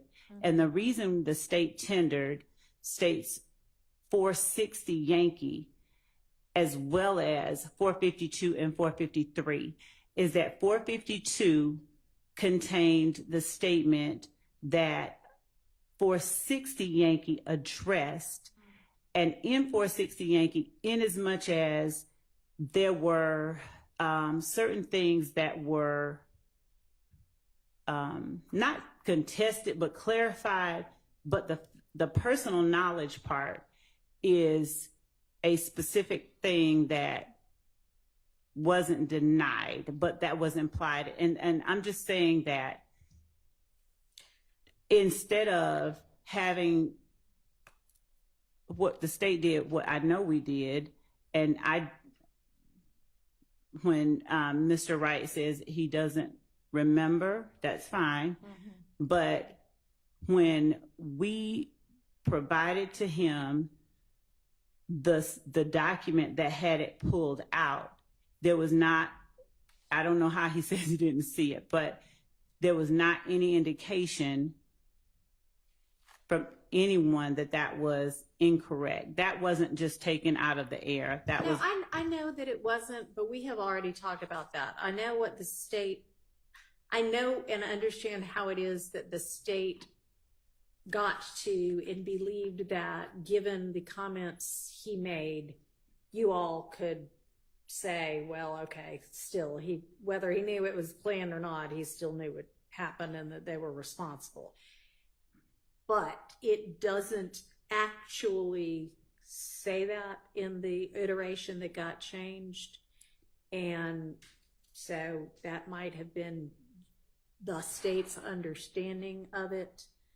But, it is what it is. And you didn't explore that with the witness anyway. So, at this point. Obviously that was a protracted examination that I did not want to make more protracted. But I do think that in as much as there is an attempt to convince the jury that essentially these are made up things that the That state you just put. slipped it in. Yes. Well, I mean, Miss Love, then put somebody else on the stand. But I mean, you telling me this, I mean, it doesn't do any.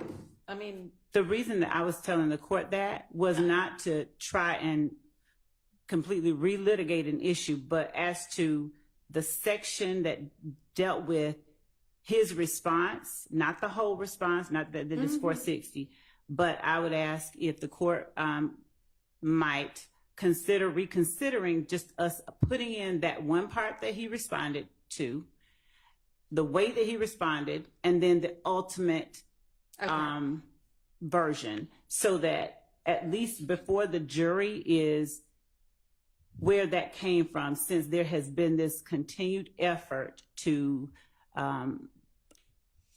convince them that we make stuff up and we just, out of thin air. well, I mean, you're the one that decided to put him on the stand.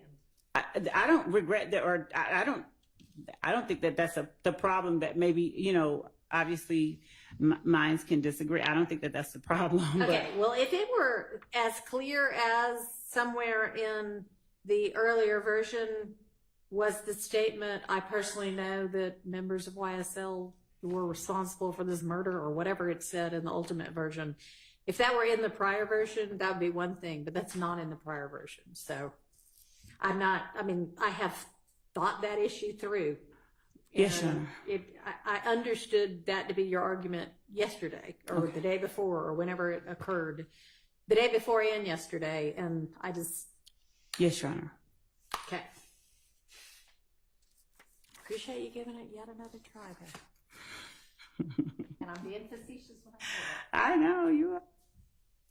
Okay. So anyway, with regard to if the same or something similar comes up with some other of these co-defendants who have pled, then just be aware that, and it sounds like we're all in agreement that it can't go out to the jury anyway, so if you want them to see it and it does get admitted, you'll need to display it at that time. And if you come up with a way to publish this other one, then let me know. Okay, okay, thank you. Okay. All right, so then if we turn to the next page, we've got Miss Latner's again. I know we went through did we go through every CAD report she's gonna be testifying to when we were talking about the hearsay? I think that we did. Okay. The All court right. So ruled that on, part's yeah. taken care of. All right. Then there's Mariah Smith, and that says interview. Is that like with police or with, who is that with? It was an interview with the police, and she also testified at trial. We don't need to, or we would not. Oh, she's already testified? No, not this trial. Oh, at a different, in the murder the trial. 2015 yes. trial. No, it wasn't 2015. Some other. 2019, yes. Okay. So that we would not need that for any reason other than if impeachment. Okay. Right. Or substantive. Okay. All right. Prior inconsistent statements. Right. We're on a different act at this point. I see. And same for whomever the two people are? We had Rodney Uten and Bernard. Or Bernard Mitchell, and you were going to call one or the other. Right. Okay. Same with them? Yes. Okay. All right. Detective Hogan, we know we need, the interview of Ryan's not coming in, and then we've already done Mr. Ryan's social media, right? I don't think we've done all of it. I think that's something that we were, Ms. Hilton and Ms. Abbasi all right, y'all are still discussing, and we have email I sent Okay, You're great. supposed to like get back to me. Yeah. Okay. Miss DeWilliams and I have been Great. communicating. All right, Wooney Lee, then that's going to be play agreement, same kind of similar thing. And then text message, anything we need to litigate with regard to that text message?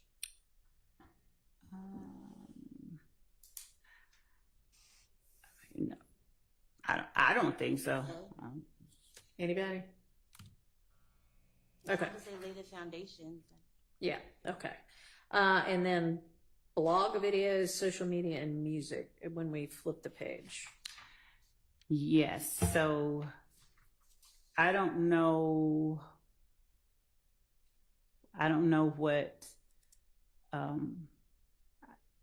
objection anybody would have, given that it is Mr. Lee who's on the stand, but the video itself is specifically the blog video. We believe is definitely an overact. They are talking about the meaning of certain terms, slat, and Mr. Lee makes a comment into the camera and then puts his hand over his mouth and says, shh. So that video itself, we believe, constitutes an overact in furtherance of this conspiracy. And then y'all are familiar with the whatever the social media and music is going to be. So if there are any issues.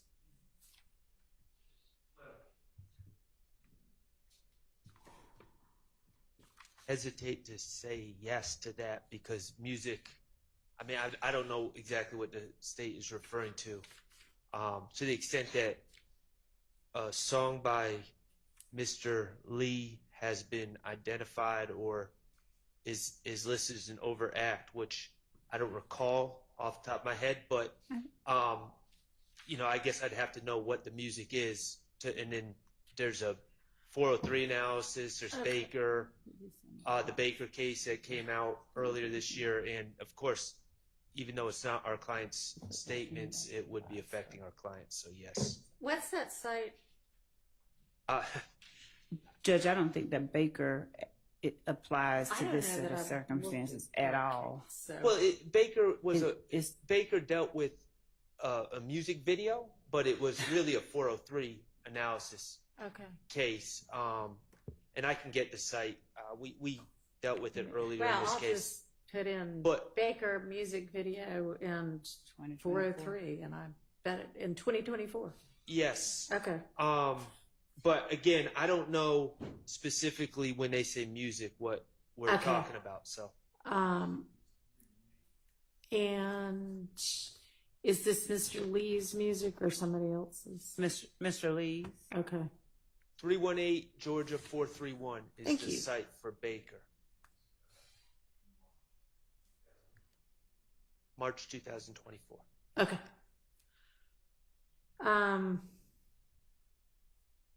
Do you know what music? Yes.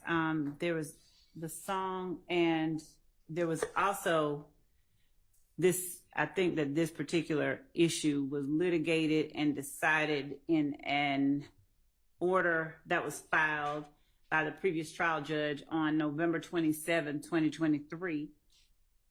Yeah, no, so you're just asking about which? You're not talking about that issue.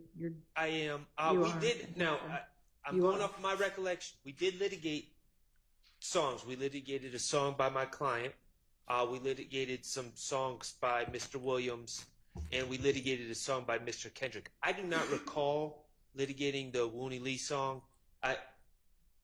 Mr. Steele is affirming my recollection, but so we do need to address that at some point. Okay. I think under. What was the date of the order? November the 20. November 27, 2023. Okay.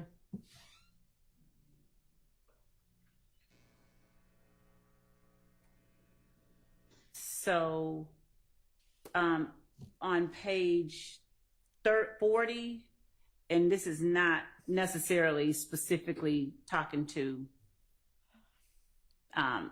a lyric, but the court ruled that the lyrics evidence referenced in Division 8 supra is admissible against defendants Lee and Kendrick as a party admission and all defendants as a co-conspirator admission.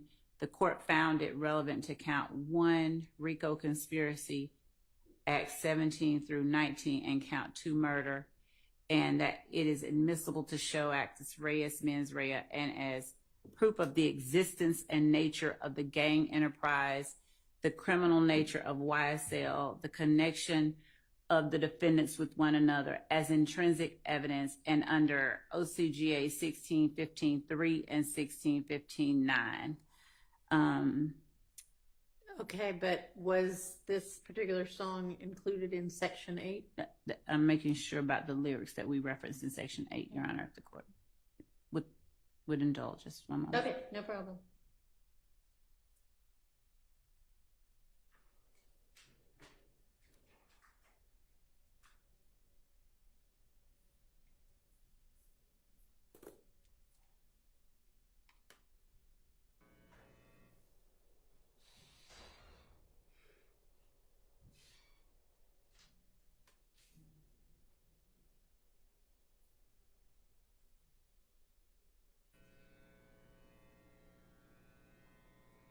It is referenced on page 35, number 13. Where are you from? Mooney Lee is Slime Life Shouty. And specifically, where are you from? I'm from Believeland. Throw your setup, YSL. The ops hate the crew. We getting this paper and we ducking cases. Free Lil Shannon. He the one that had him running with the cannon. Okay. Looks like that was already litigated. I'm going to suggest that we will go back to see to the video of court, because I mean sometimes I don't know who writes the orders sometimes, so I just want to make sure that it was actually litigated in court. Okay, well, if it was set forth in a motion or brief or anything, whether it was talked about in court or not, if it was included in the order, the decision was made that covered that. I mean, the court, the predecessor judge included that in the order. And you are welcome to go look at what the transcript said, but I don't think it matters whether it was specifically talked about or not, as long as it was included in what the court was considering. Okay, well, Okay. we're going to look at that. All right. Thank you. All right, and then it's his own social media, and it's been sufficiently identified that, or has it been sufficiently identified that the defense knows what that means by social media? Yes, Your Honor, I Okay. believe it has. Yes. All right, that's fine.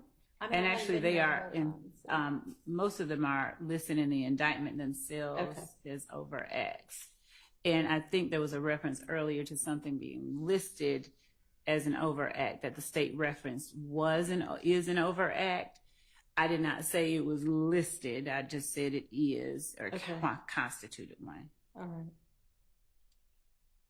And then next we've got either Detective Viverito and or Mike Sprinkle with the social media post detailed there, and then Mr. Ryan's conviction, which y'all are going to brief me on various topics about. And Ms. Abbasi was here yesterday when we were talking about what kind of briefs and case law was owed, so she'll know what that was.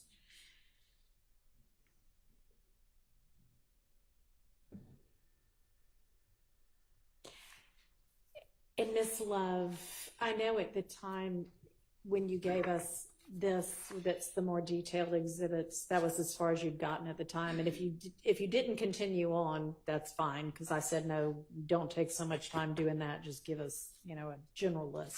But if you have done more, We can do more. I can't say right now that we've done more. if you haven't, no, I'd rather you focus on the other Okay. tasks I've given you. I just Okay. thought, hey, if it's sitting around, we'll take it. But if it hadn't been generated, don't worry about it. Thank you. Okay. All right. So then, Colin Russell, any issue with the exhibits that are listed next to him? I wouldn't think so.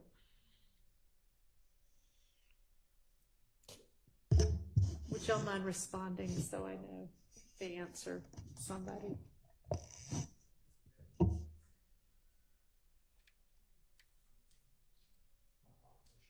It's okay.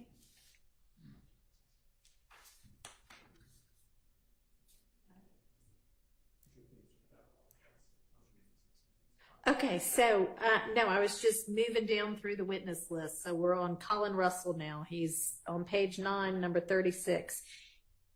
Does anybody anticipate issues we need to litigate beforehand with regard to any of the exhibits that are going to come in through him?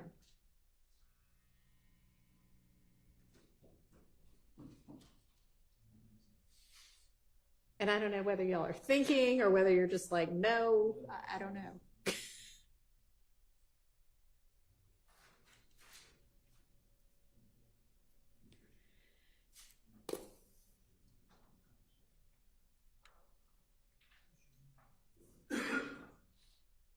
No issues for that particular. Okay. Is everybody good? Does anybody need a bathroom break? I assume y'all will just tell me if you do, but silence equals assent, I guess. All right. DeJuan Maynard on the next page, social media. Any issues on that? That's going to be his own social media? Yes. Okay. Okay. All right. Is there any issue? Everybody has all the body cam that might come in, right? Got it all. Okay. Okay. Number 41, Officer Francis. Social media. Is that somebody else's social media then? That would be screenshots that the victim sent to Okay. You have that. Officer Francis. All right.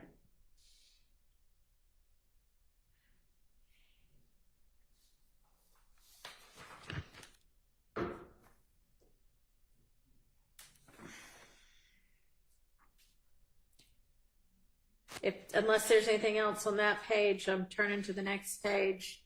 Miss Stanley, there's a jail call listed. Are there going to be any issues there?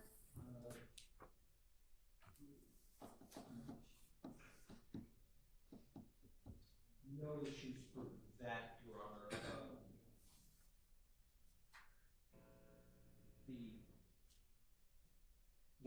One of the parties on the jail call is alleged to be a co-defendant in this case. Okay. So to the extent that that particular person, obviously we won't have an opportunity to question that person. That person's represented. That person's under indictment. And do you mind telling me who it is? Mender. Okay. So that raises somewhat of a concern for us.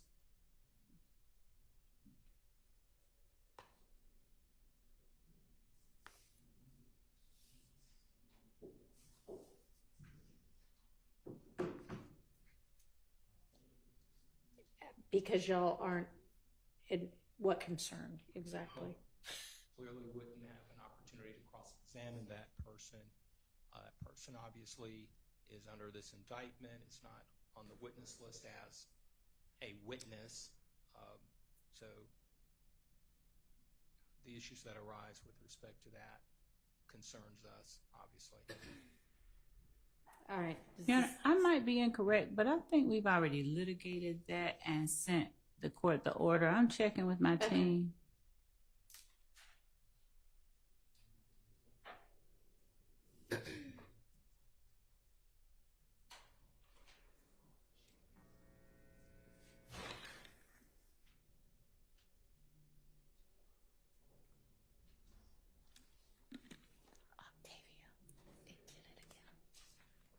Yeah, like an hour ago. It's really weird because, I mean, it's only on page like 85. Warning, local storage cache is full. I mean, if you want to. I really like that sweater. It's pretty colors.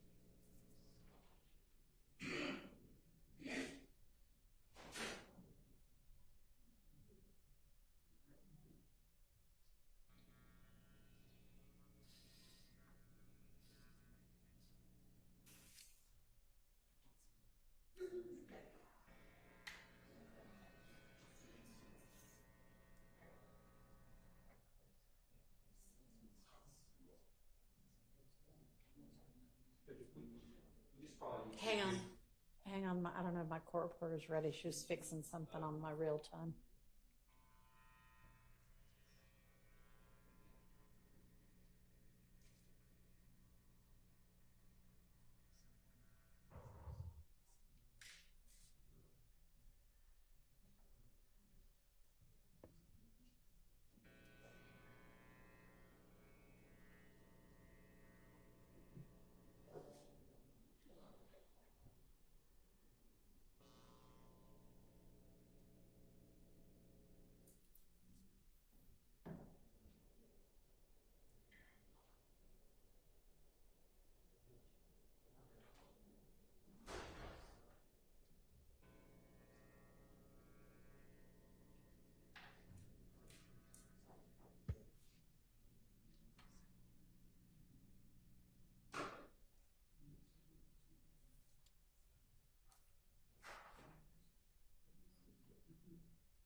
Okay.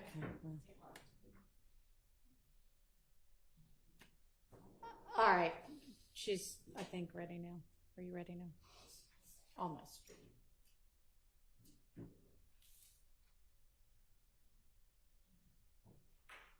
It's all right. You don't have to. I mean, it's fine. It's okay. Thank you, though. Okay, ready. So I know that the issue had been previously litigated and tried to bring it back up again. I think the court indicated that it's been litigated. I just wanted to remind the court or say to the court again that my concern, which is concerning Minder being a co-defendant in this case, and I believe he's on that. It's alleged that he's one of the people on that call with Tiana Stanley and supposedly Mr. Holloman. So prior to this honorable court coming on board, the matter had been litigated previously. All right. I tried to readdress it with Your Honor, and the court indicated it's been resolved. November 16th, 2023 was the date the order was entered. All right. But that was my concern. Okay. Thank you. Yes, Your Honor. Okay. And Your Honor, yes.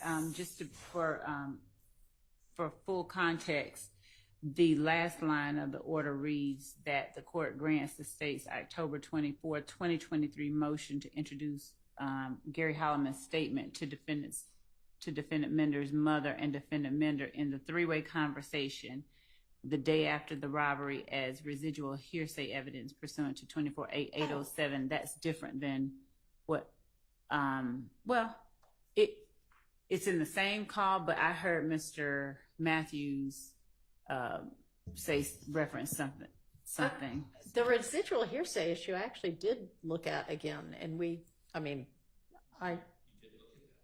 I came to the same conclusion. So you're talking about something different. Is right? Yes. You're talking about kind of, I guess, confrontation issues. Was that litigated? So I don't know that there's.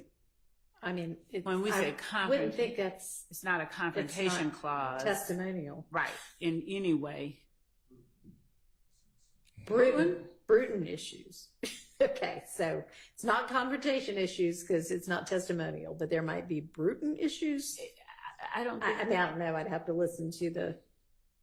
I don't think Bruton issues would exist in this type of context. I don't think either. So, okay, so what then? Well, I clearly wouldn't have an opportunity to cross-examine this person because this person has certain rights. Okay. Because they're on the indictment. Well, they're not. Yeah, they're not testifying. That is part of the issue. But when you have a right to cross-examine somebody is when they're giving some kind of a testimonial evidence against you. So even if they weren't on the stand, if this were a testimonial type statement, then you would have a right to cross-examine, and we would otherwise have a confrontation clause problem. But you don't have a right to cross-examine on something like this if it's not a testimonial type statement. So, okay. Okay, so maybe I'm just not following what it is that your argument is going to be. I know that we're going to be unable to cross-examine. Okay, well, all right. We'll deal with that. Okay. Yep. That was the only issue in that. That was the only remaining issue. Okay. I did want to bring to the court's attention, Judge, that the relationship that was represented to the court on the prosecution of Mr. Holloman and Ms. Stanley and Mender, I think they indicated that this was supposedly his nephew or something like right. that. I don't believe that is in fact the relationship. It's not a nephew. Mender was not a nephew, but that'll come out later too. Because that was part of I think the court. I had noted that as yet another reason why it was okay for it to come in. But, I mean.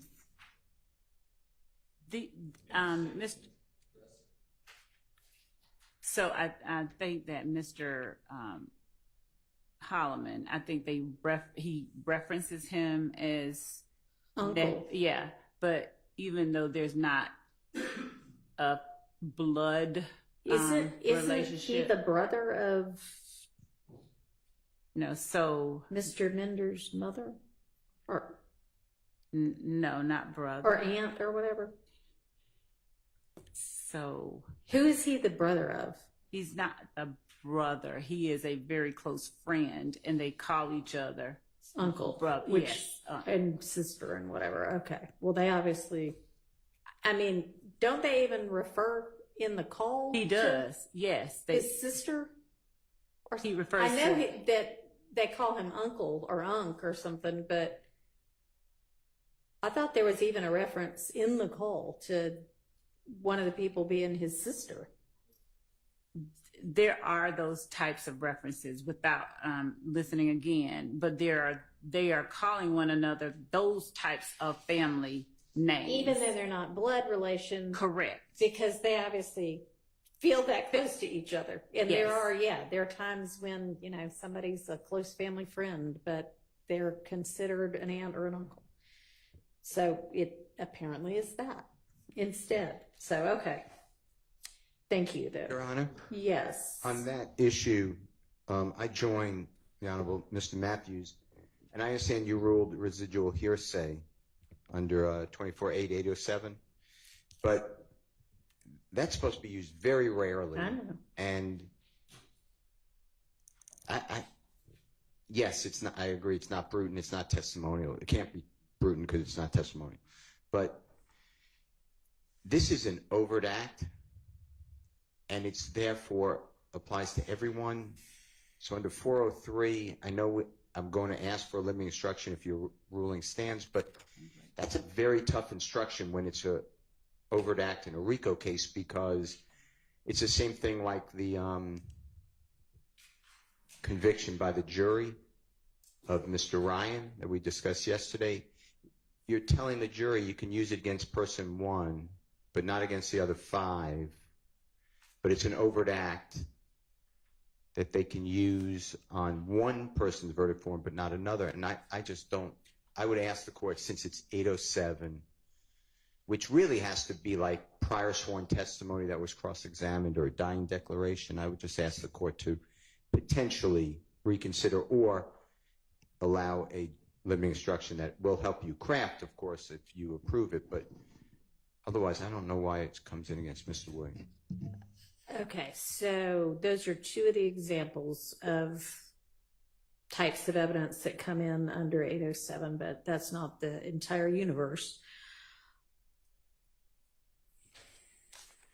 So the fact that it isn't either of those two things isn't determinative or dispositive. And I don't know that a limiting instruction would be appropriate here. And you're welcome to craft one and present it, and I'll consider whether I think it's appropriate. But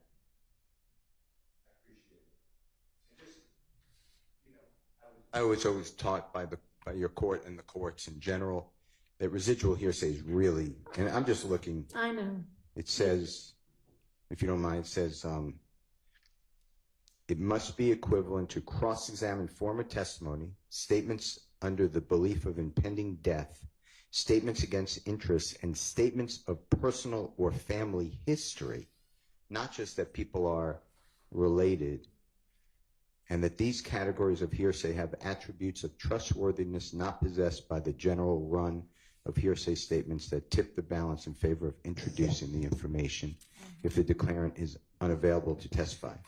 And that's another thing, and that's, by the way, I was reading out of Ash, ASH versus State, 312 Georgia 771. It's in division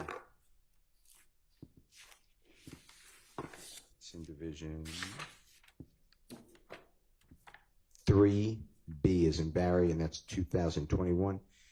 But also, a person to that conversation is available to be cross-examined. I'm not talking about a person with a Fifth Amendment right, but there's another person who I believe is available to be subpoenaed and is on the state's witness list. If I'm wrong, I don't want to be wrong, but I believe that what I said is accurate, that the person is here in Atlanta and could be subpoenaed. So I would ask again.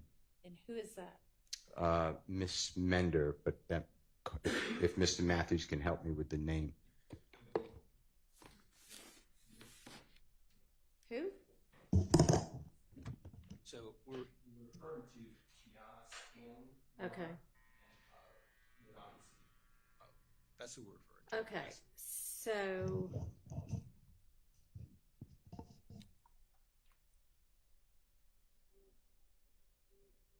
I mean, this is the witness that this would come in with.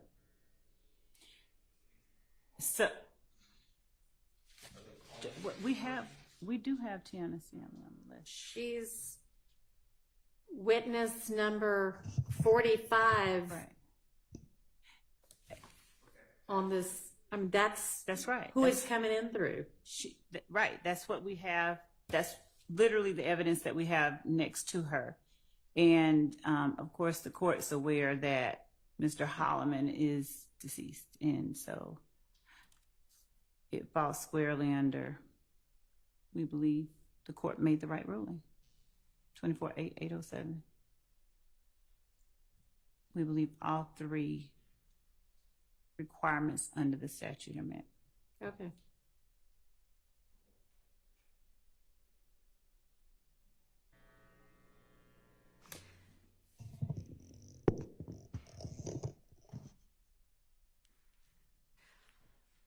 All right, then we come down to Sergeant Henderson with Mr. Huey's interview and social media.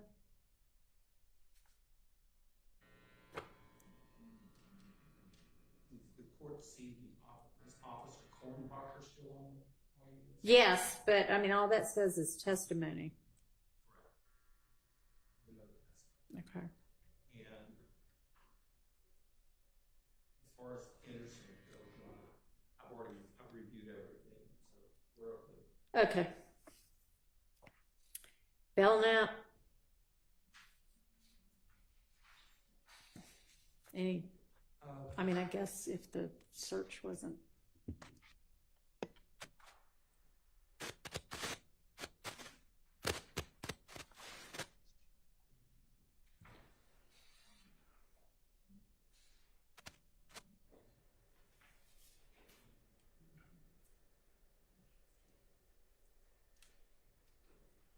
With respect to Belknap on that, what's on Belknap for us, Judge, is some items that were found concerning Chandler Durham, and Okay. our position is that this particular information that this investigator would testify to is not part of any overt acts. I don't believe Chandler Durham is on the witness list.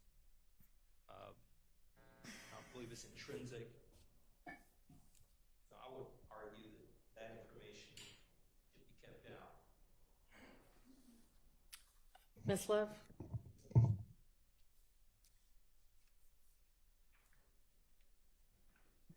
Just to make sure that I understand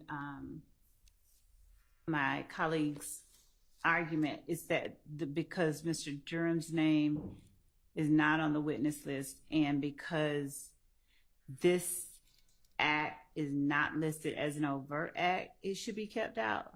Is that the entirety of the argument? I just want to make sure before I respond. Is that the argument?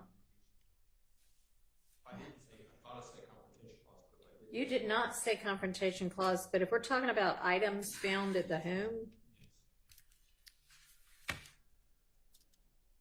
this is items that Investigator Belknap found in the search of Mr. Huey's apartment. And they ended up being, I guess, I don't know, allegedly from Chandler Durham. That's correct. And is the issue who actually says they are from Chandler Durham, if it's not going to be Chandler Durham? So I know that we had Chandler Durham on our witness list. We have pared things down. If it turns out that we ultimately left him off, and I'm making sure that we did, that's just one more person that we'll just want to Add back in? Yes, that we'll just add back in. Okay, so, I mean, that would just be like hearsay if he says Chandler Durham said these were his. Unless Chandler is coming to court. Okay. Correct. The confrontation clause.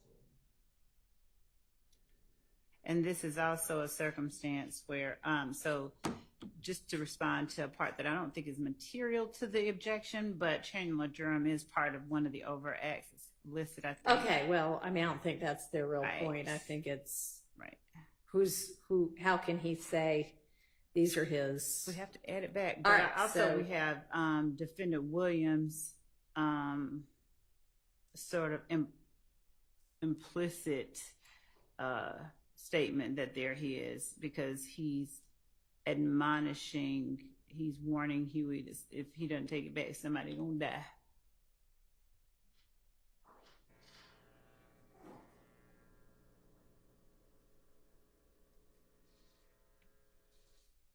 But that's just, so we, Yeah.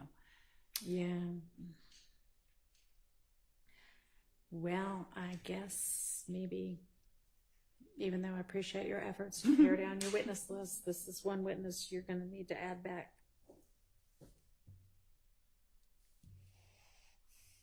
As the defense is otherwise going to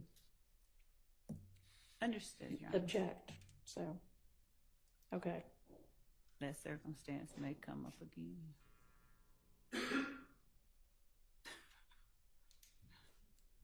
All right, Officer Gordon Phoenix video. All right. And then Bernie. Yeah, we've talked about him already. And then when we turn to the next page, page 12,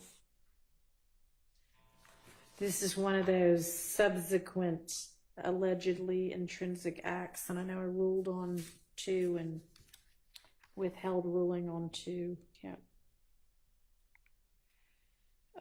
And this is, I think, one of the ones that I ruled out. It is. So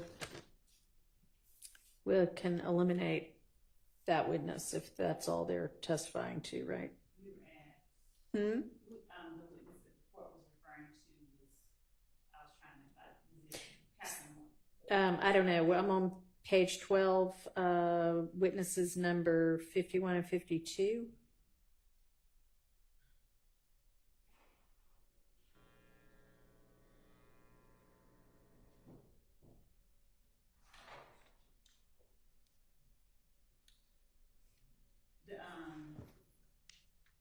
Mr. Smith and No. Okay. Timothy Brown, an investigator, Viverito. Oh, okay. Yes, the court did exclude that. Yes, so that. Now, Mr. Hang on. So 48 and 49 were Belknap and Flores, and we have moved on past them. We must be looking at a different document then. Different numbers, I think. 48 for us is Deputy Timothy Brown, 49 for us is Investigator Burrito. Okay, well, I don't know how that happened. I've got either an earlier or a later version. I don't know. Well, we have What does yours say? Okay. Well, what is the last witness number y'all have on yours? Last one that we have on ours is witness 105. That's Lieutenant Lynch. Okay, so you know what? I remember you saying at some point I've added 2 witnesses, so it's different, and maybe y'all are just looking at a different one. But the 2 witnesses, obviously, we just maybe. So you have 48 as who? 48 is Deputy Timothy Brown. Okay. And I have that as 51. So somewhere above that are 2 witnesses who, I don't know. Do you remember the 2 witnesses you added in?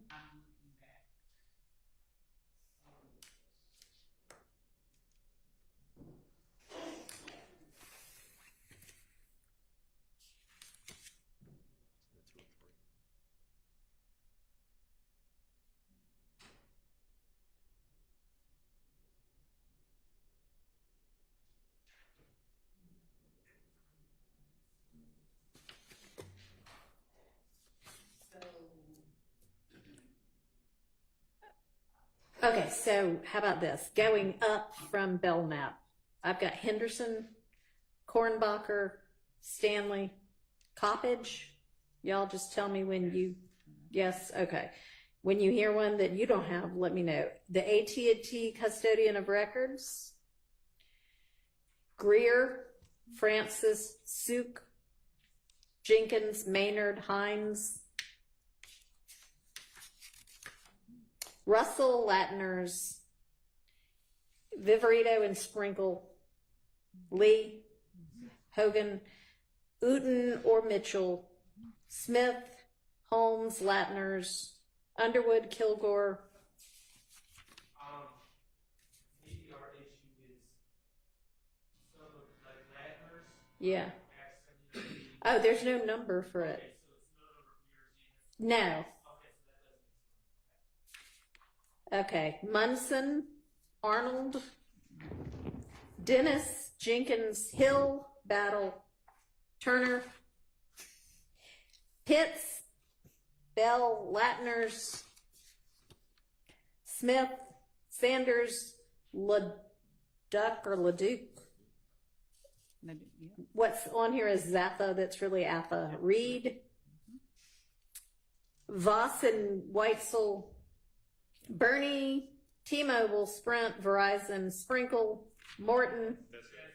Okay. The two. Okay. Oh, yeah, we had to add those because Mystery solved. there was no stipulation, so we Okay. did have to add those two Okay. people.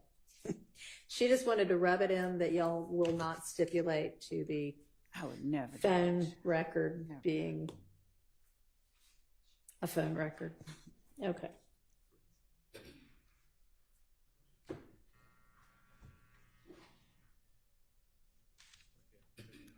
All right, so anyway, back to Timothy Brown and Viverito on that issue. We can strike those two witnesses because that evidence is not coming in.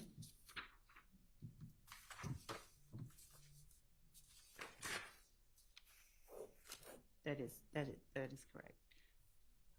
Timothy Brown and Wait, you had those listed in the indictment? Why does this say? So when I'm looking back at that, you've got like the counts and the acts. Right above those two people, you have counts 44 through 46, acts 169 and 170. Y'all had those in the indictment? How could you have done that? Judge, I'm just give me 1 second. I'm going back to where we are.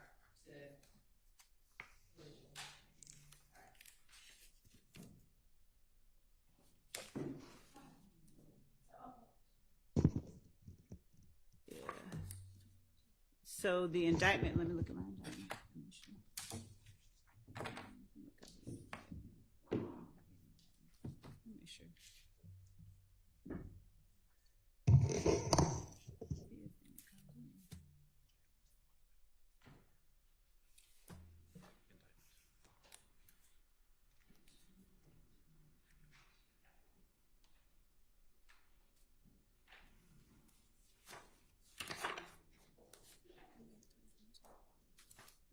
Oh, okay. So, Judge, as it relates to these are in the right. Okay, The so indictment this came is out May. different than Than the other yes things that were subsequent intrinsic.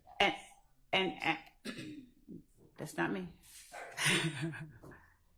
So, Judge, does the awareness of similar acts having been I mean, maybe committed? Maybe. Okay. So I'm sorry, those are obviously not out because those are indicted. And let me think about how similar that's pretty similar. I might revisit that ruling. Thank you.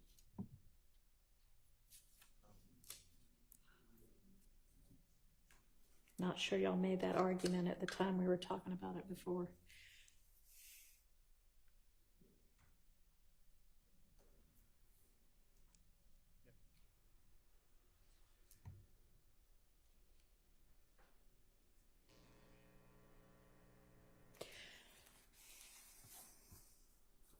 All right. What do you say we break for the day, y'all? Okay with that. I say we break for the day. All right, and do we have any word? Okay. All right, so we will reconvene at 9 tomorrow, and hopefully we'll be able to do jury and witnesses, and apparently we haven't heard anything yet. Okay, so just plan to do that, and if not, it'll be another day like this. Yes, Your Honor. Okay, thank y'all. Will the court, I know the court usually does, but if the court hears something like after hours, does the court incline to send out an email? Or If it is something, well, I mean, I don't know. We're going to be here and do something regardless, but I guess you would want to know for your witnesses. Yes. So yes, if we hear something Thank you. that is, we won't have a jury available tomorrow, then I will let y'all know. Thank you. Thank you. By, I guess, It doesn't matter what time, just before we have them come okay. up. Well, at some point, Miss Persfield and I both turn off our computers and cell phones. So That's healthy. We should all just, you know, I don't think that we're going to be finding out at midnight anyway. I think we'll be finding out at a reasonable hour, hopefully. And if it is that they're not available, then I will let y'all know so that you don't have witnesses here for no reason. Thank you. Okay. And if I even hear in the morning, you know, That's early good. enough, I'll let you know. Okay. It doesn't matter what time, just, you know. All we're right. good. Thank you. Thanks.